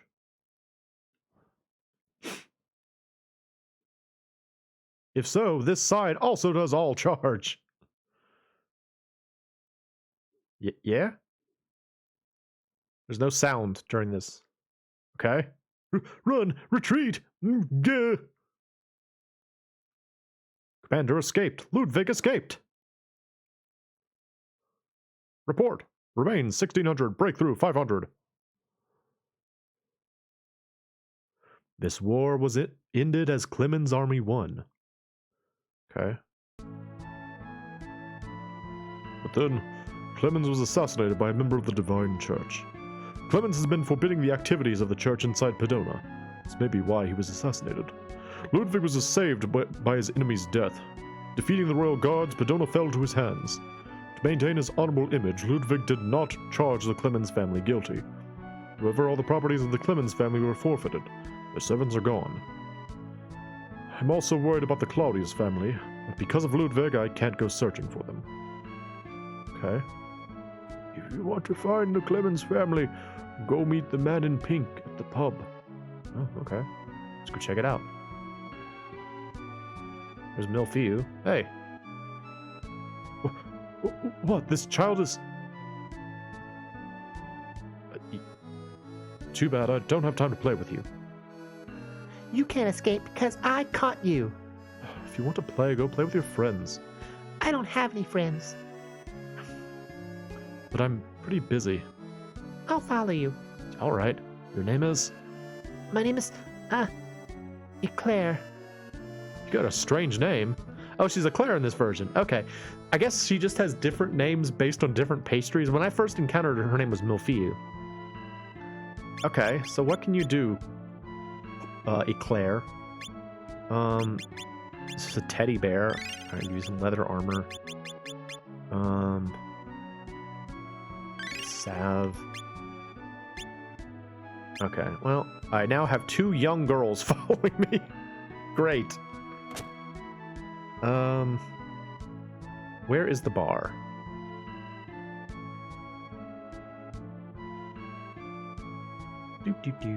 There's the pub. Let's go talk to the man in pink in the pub. There he is.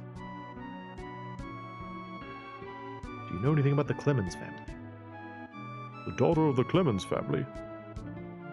Buy a Pedona jewel at the item shop.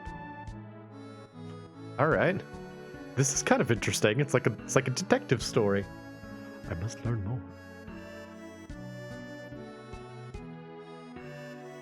Okay. I'd like to buy a Pedona jewel.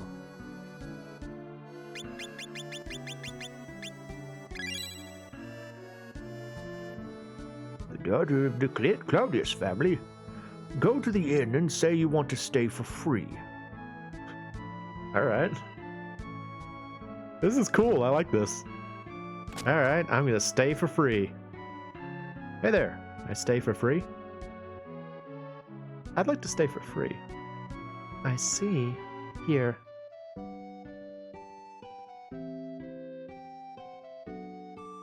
Yeah?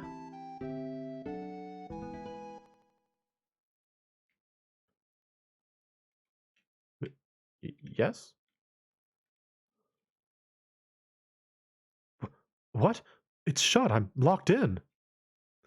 Who asked you to go around asking about Muse? Is it Ludwig? If you don't tell the truth, you won't leave here alive. I came from Loan. I'm not related to any troubles of the Messana incident. Oh. I'm sorry, Thomas. We do this to make sure that suspicious people won't get close to Muse. Muse is living quietly in the old Pedona city. Oh! Muse! Okay. Muse! We know her. She's the blue-haired lady out here. So she's the daughter of the... Is it Clemens or Claudius? I'm kind of getting those two mixed up. There she is. Who are you? My name is Thomas. My grandfather... Blah, blah, blah. That's why. Oh, I see. Muse, we have a guest. Please wait. At last, breaking the spell of the evil sorcerer, the frog returned to normal and he saved the princess. What happened to the sorcerers? All his spells went back to himself, and he became a frog, shrunk, paralyzed, poisoned, unconscious, stoned, and blind. See, the story is ended. To go play outside. Sorry for my appearance, but I'm not feeling very well and I can't leave the bed. No, it's me who come all of a sudden. Please call me Thomas. Please call me Muse. Thank you very much for coming to such a place. People from the Claudius family shows me the way here. Otherwise, I may not be able to find here. If you get a chance, come to Loanne. My grandfather will be glad. Thank you very much, Thomas. I would like to, but with this body, I can't travel on a ship to Loanne. Besides, I like this place, to be with those children. Charles, you can go to Loanne. Just don't go near Ludwig. I won't go and leave you here alone. Thanks, Charles. Thomas, do you have any interesting stories? Even sleeping here, I'd like to hear about the outside. I see. In Loanne, blah blah blah. And so I'm here. Oh, that's terrible. I have also heard about the Vampire Earl. If my body is bitten by a vampire, I'll also... Muse! Charles, just kidding. Oh, Miss Muse, Mitch got lost. We couldn't find her anywhere, and Gon went to the Devil King Palace to look for her. Devil Palace? Charles, go chase him back immediately. Yes. I'll go also. Thanks. Wah! Mitch, what happened to Gon? I don't know why. Hurry! Wah! Waluigi! Mitch! Mitch!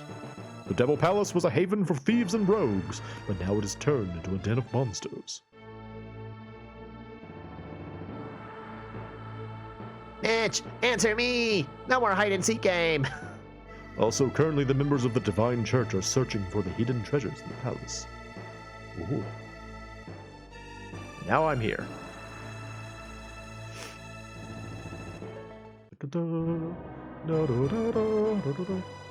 Oh, it's so cool looking. So something I had forgotten about this game, when I was watching the opening sequence, is the idea that no one knows why the Devil King actually just up and left. He just kind of vanished one day. Long spear, huh?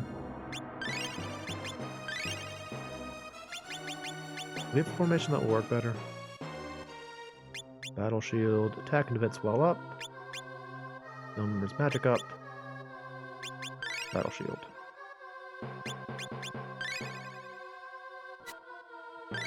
Okay. We must rescue Gon! Goblins!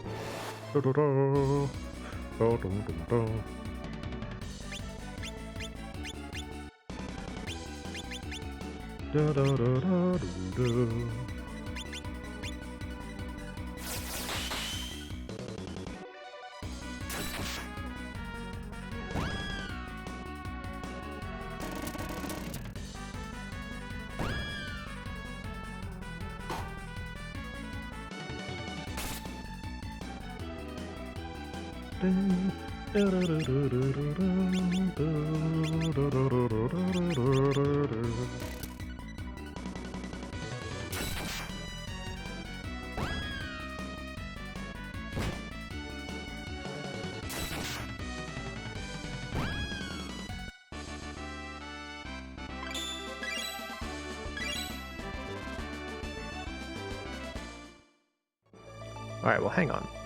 Okay, so I would like to play some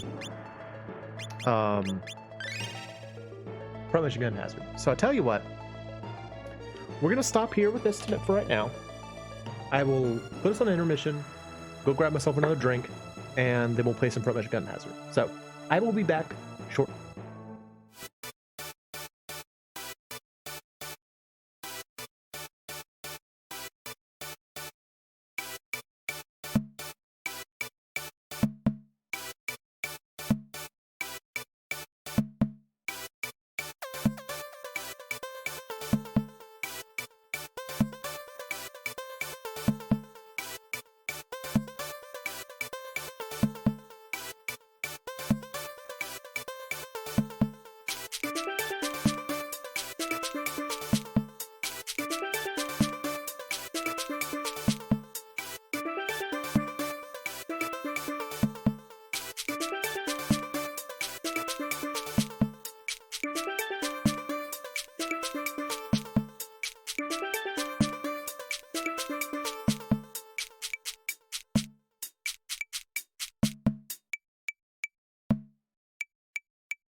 Okay, we're back. Let me see how to change this. I forgot to change this when we were playing Gun Hazard the other day, so Front Mission Gun Hazard. Still don't know about that name, Gun Hazard. It's a weird name. Squaresoft. I believe we were about to go to Borgda, because I think we finished the first major story, right? I think that's where we were. Continue. Yeah, we just got here. Radar site. Did I get anything? Don't need to change. I have Clark now, yeah. Okay. I want to make sure I was using Clark. Very important to have a good buddy.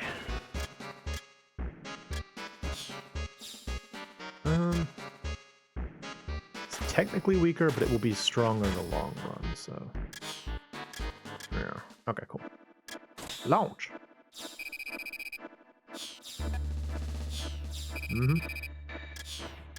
Deploy. We should have met our employer here. See anything? Afraid not, ma'am. Alright, let's sweep the area. Yeah. No transmissions yet. No response on the radio either. Sure we're in the right place? Positive. Let's continue on a bit further.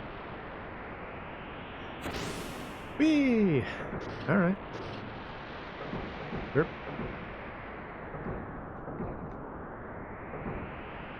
Oh, hey. Bad guys? Oh, hey. You with the rebels? Are you a mercenary too? Someone says so. The name's Genoche. Can't say I've ever heard of you. I haven't been in this line of work for too long, though. This is the best Johansson could come up with? I'd laugh if it wasn't so tragic. Look, maybe you can help me. We've been trying to contact the rebels since we arrived, but so far we haven't gotten so much of a peep out of them. What's going on? You're being tested. The radar site up ahead's about to be attacked by government forces. He's waiting to see how you do before opening contact. Do what you can. I've wasted too much time on you already. Goodbye, Genoche. Wait, damn it. Rena, what do you think? Sounds pretty far-fetched to me. Oh well. I'm gonna go check things out. Roger. Get out of here. So interesting thing about a lot of the standard mobile suits in this area, they're hover suits, which makes sense considering the environment. I remember thinking that was just kind of a neat little touch that they're like, oh yeah, in a snowy environment you probably would use hover units rather than traditional, like, you know, double leg units, I guess would be the best way to describe it. Because you got uneven terrain. Uneven, icy terrain.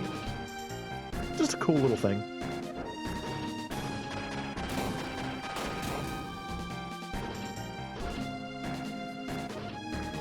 So funny thing about the Harvey units, which is what I'm piloting right now, it's a little bit shorter than all of the other mobile suits you get, or all the other Vonzers you get to use.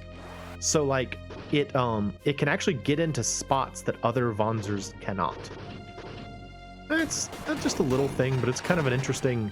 Like it's interesting to me that at no other point in the game do you get anything the same size as a Harvey. So like you only really get to go into a lot of these narrow spaces if you're using a Harvey suit. Oh, look at this. Hello, little men. What are you doing here? Hi. Hey, this area's swarming with enemy Vonzers. What the hell are you still doing here? What's he look like, wise guy? If we don't get this radar site up and running, our intel division won't be able to keep track of enemy movements. Enough, you've got to get out of here. Forget it, we've got our orders. If some of us have to die to get this thing operational, so be it. Unbelievable. Is this how the rebels operate? They're all dead. Hello, bad guy. Oh, right, I was trying out missiles. Oh, so useful. So useful, missiles. Yeah.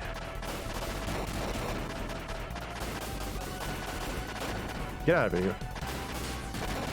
Bam, bam, bam, bam, bam, bam, bam, bam, bam. Anyone else? That's the last of them. Unbelievable. They just left those engineers to die. What a bummer.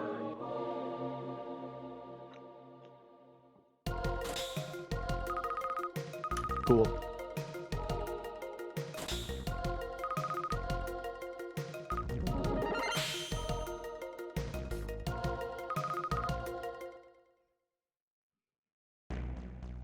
Mao, I finally got a response. Splendid battle, Mo. You must be. Indeed, I am Johansson. Allow me to welcome you on behalf of the Resistance. Is that all you've got to say? Where the hell were the reinforcements? Your men never stood a chance. Impressed. Our soldiers fear nothing, not even death. They'll sacrifice everything in order to accomplish their mission. You can't be serious. I don't expect you to understand. Just worry about the job you've been given, No. I understand your feelings, but we are mercenaries. Fine. What do you want us to do? The army recently deployed a new weapon codenamed Sharenko. It's a powerful, highly maneuverable machine. One that's cost many of our comrades their lives. My men are searching for this weapon as we speak. Until they find it, you will assist us in our operations. That is all. Yes, sir. Ugh. I hate the guy. Let's go to Mount Bartov. Jaw. I want to go to Mount Bartov. I want to save after every mission. Go. Yeah.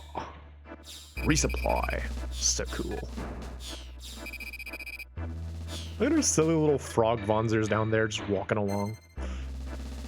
Can you hear me, Mo? I've got a job for you. What can we do this far out? The army's deployed a unit of new model helicopters in this area. Their presence puts a crimp into our activities. A search and destroy job, huh? Correct. Scouts report a total of 3 copters. Wipe them out. All right, I'll do what I can. Await your report. There's a series of natural tunnels along Mount Bartov. Use them as shelter if things get too hot. Roger. Whee. What's up here? Where are the copters? Are they on their way? I'm also really excited to play this game again because this is also a really fun game. It's been a very fun stream for me so far. There they are. This is Yakovlev. We've got rebel advancers inbound. Oh yeah?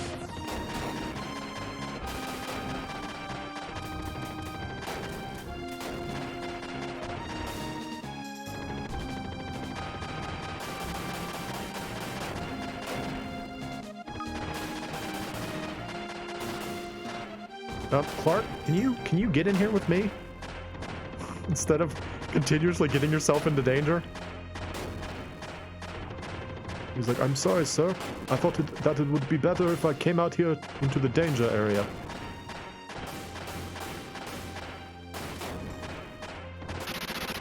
Gotcha. Bye, Yakovlev.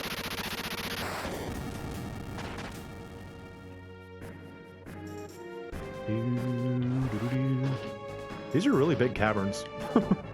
That they can fit, like, Vonzers in them. Must be huge. Ooh, what are you? You are...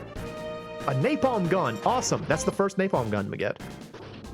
That is a standard equipment. Like a standard, like a Vulcan or a shotgun. But you cannot buy them in stores. So you have to get them via finding them this way. Hey there. Sir, I'm taking damage. Yeah, alright, hang on. There you go. You know why you're taking damage? Because you keep going out in front of enemies. Stop that, Clark. Just shoot.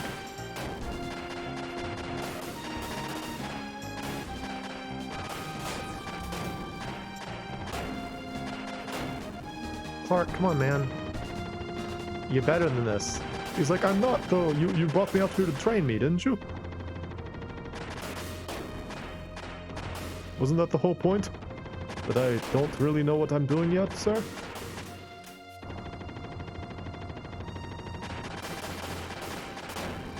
Ow. Oh, I can aim the missiles. Okay, I didn't know if I could or not. Yeah, got him. Awesome. Oh, another one? Get out of it, you. Alright,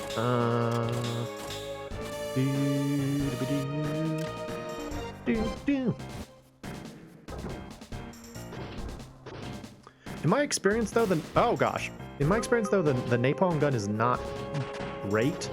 It may just be because I never really learned how to use it, but it's like... There's number 3. Wait, that was a new voice. There's number 3. $1,000. Awesome. Special weapon ammo bullet. Hey, so cool. Right, what's down there then? There's stuff down here? Oh, there's a mine. Useful. How'd you get your Harvey down here, dude? He's like, I squeezed into this small area, sir. Oh, that's it. Right.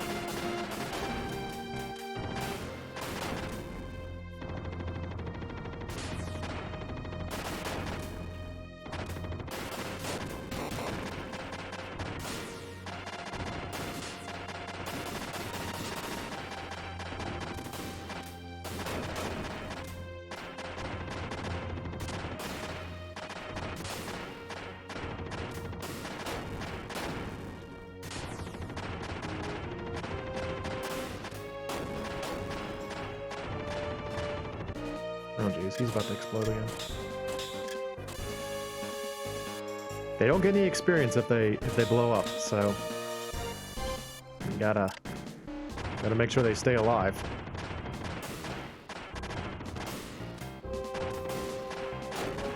I'm not actually sure if I've been doing damage to this guy or not.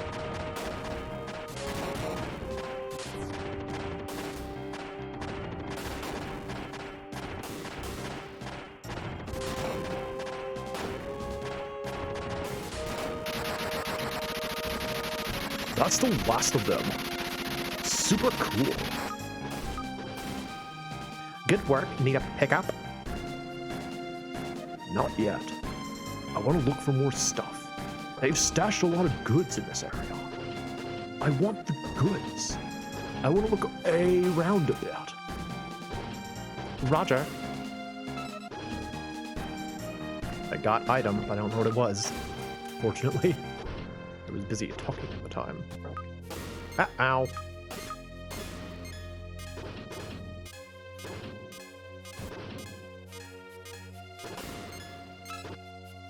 Mine sprinkler. Okay. Mine sprinkler's not great, honestly. It's what it sounds like. It just drops mines on the ground. But what's kind of cool about it is that you can actually attach them to enemy units. So like if an enemy, you can actually throw a mine at an enemy and it will just stick to them. Like a sticky bomb. That can be helpful.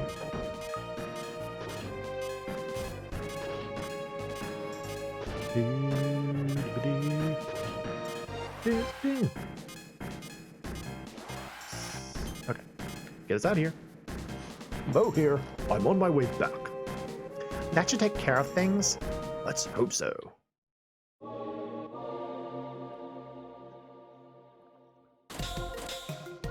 Cool. I do it.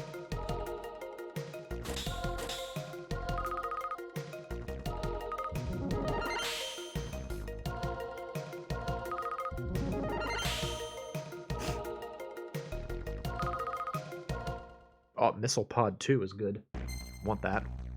Your help is appreciated. Now regarding your next mission. What about Chernenko? We'll contact you as soon as we find it. In the meantime, engage and destroy the government's forces as you can. For what we're paying you, the least you can do is show a little initiative, Slave driver. Mount MoeChicken and Mount Erskaya. Mount Erskaya. Save. Let's try out the napalm gun.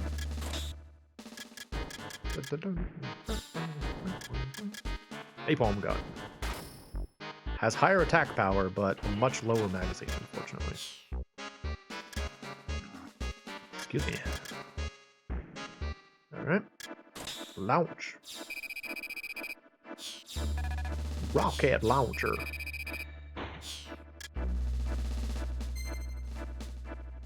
This whole area is littered with mines. No sign of Vonzers yet, but stay sharp.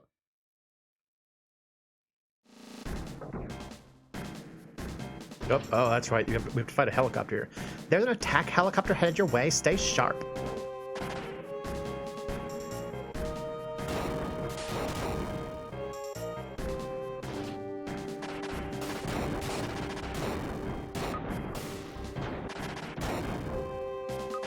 Yeah, see, it's just like a weird weapon.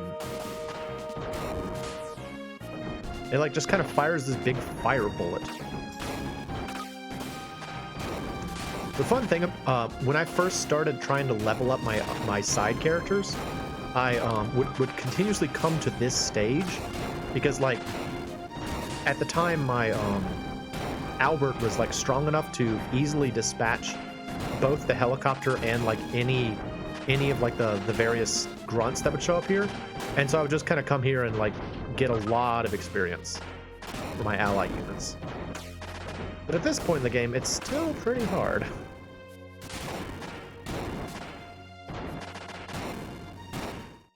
Oh, and it ended. Okay, there you go. Yeah, see, we got through it, but I didn't really get very much from it.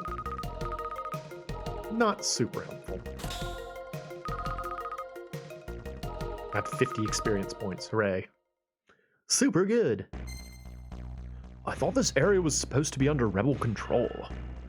It's never that simple. Just be glad you managed to dodge those mines, huh? Yes. Mount MoeChicken. Yep. Yep. Launch.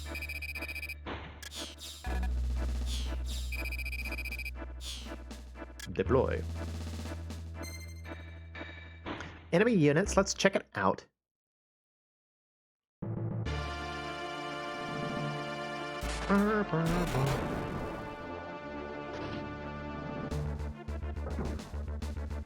Just walking along with his enemy soldier. He's like, I swear I'm not a threat anymore. Don't attack me, please.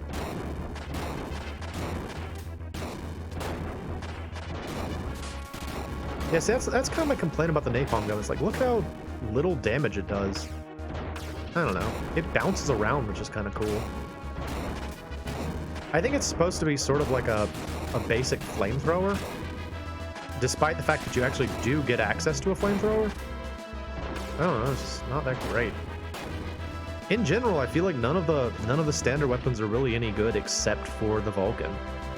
I don't know why you'd ever use anything except the Vulcan. Which is a bit of a shame, you know.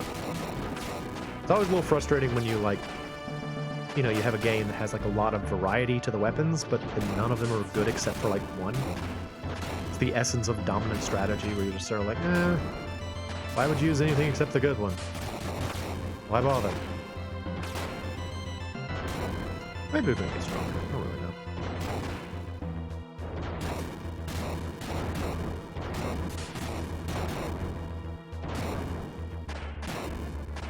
Kind of a sluggish fight so far. Anything up here? No.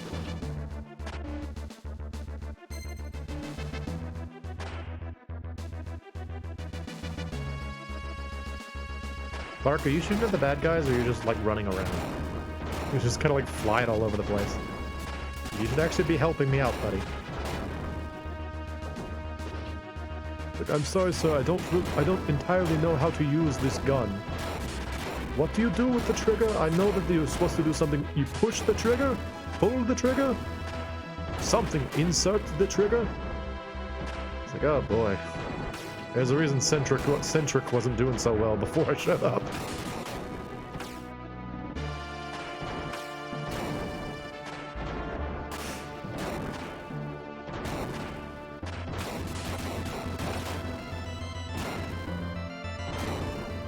Just like, so slow. This napalm gun. Remember for a long time I didn't know how to pronounce the word napalm.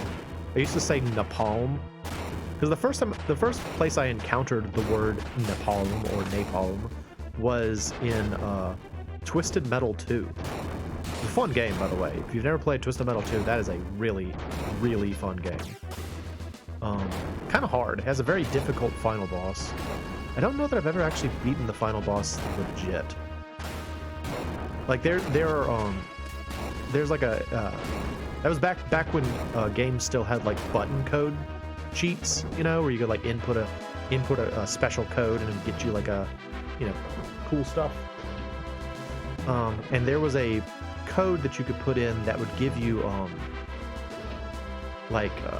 more powerful machine guns. And I've beaten the final boss using the powerful machine guns. But I've never beaten him just regular. So Bernier Unit 1, okay. It's useful, I guess. I didn't already have it.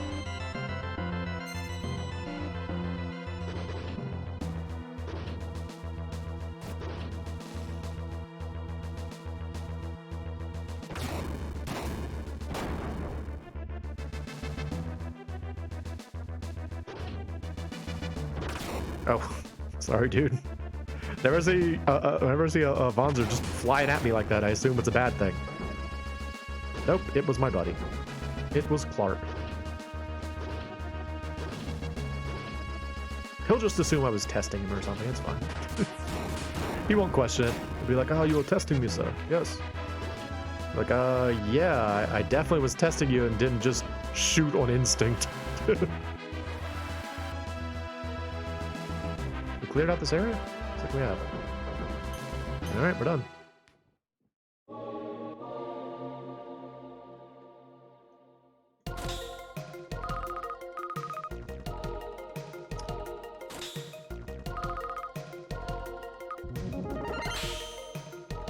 Nice.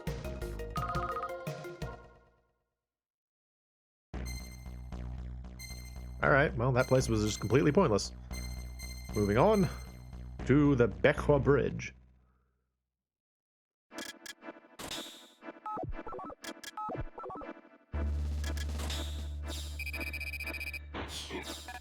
Excuse me.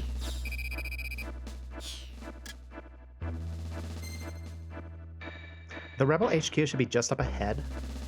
Maybe they'll have more information on Chernenko by now. Hey, does Johansson strike you as shady too? To put it mildly, but hey, it comes with a job, right? I guess so. Wait, What is it? I'm picking up a friendly Vonzer on radar. He's a long way from home. Find some place to land. I want to check it out. Give me a minute. No, ever the humanitarian.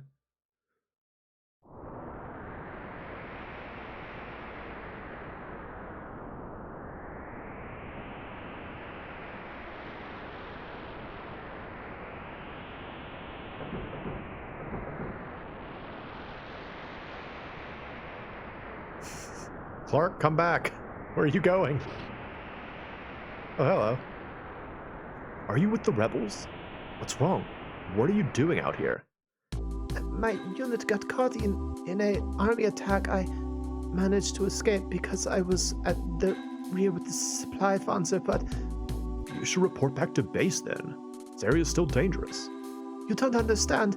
Comrade Johansson is a strict man. If he finds out I was the only survivor, there's no excuse for failure.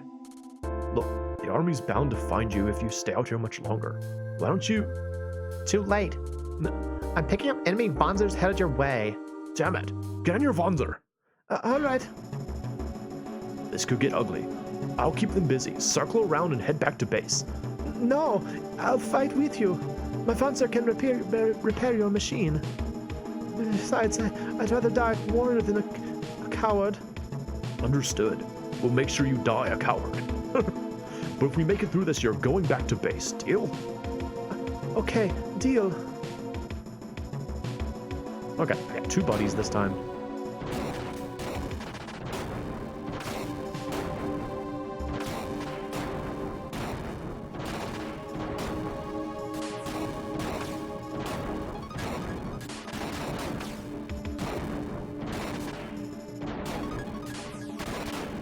These missiles are awesome. I really wish I'd used these my first time to the game.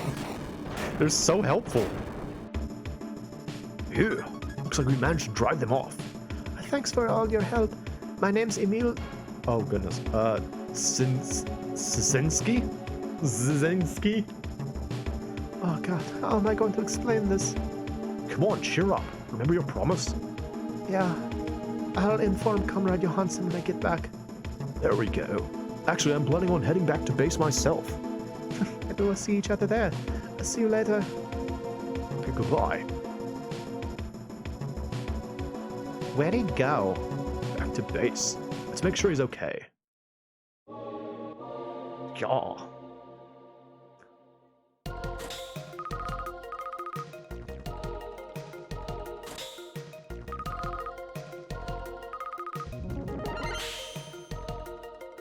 Cool. We're getting close to the base. Do you think Emil will actually be able to be punished, sir? He did his duty, didn't he? Johansson isn't like your Major Randolph Clark. It's not Emil's fault. His unit was destroyed. I'm sure Johansson will understand. Let's go check it out. Actually, I tell y'all what. I hate to do this. I'm kind of... sounds awful. Kind of not feeling great. Like I'm getting like a headache. So I'm actually gonna stop here. Maybe I can play some tomorrow.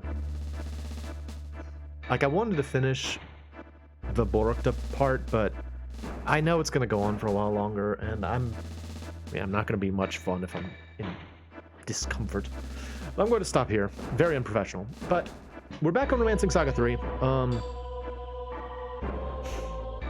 Again, I will probably play some offline just to kind of move things along. If something really interesting happens, I'll try to save it for y'all, but mostly it's just going to be doing the same stuff you've already seen me do. So I'm going to play some offline to kind of catch up to where we were, and we will try to finish Romancing SaGa 3 because it deserves to be shown. Anyway, that's going to be for tonight. I'm the MoeChicken. This has been Romancing SaGa 3 and Front Mission Gun Hazard, and thank you for stopping by.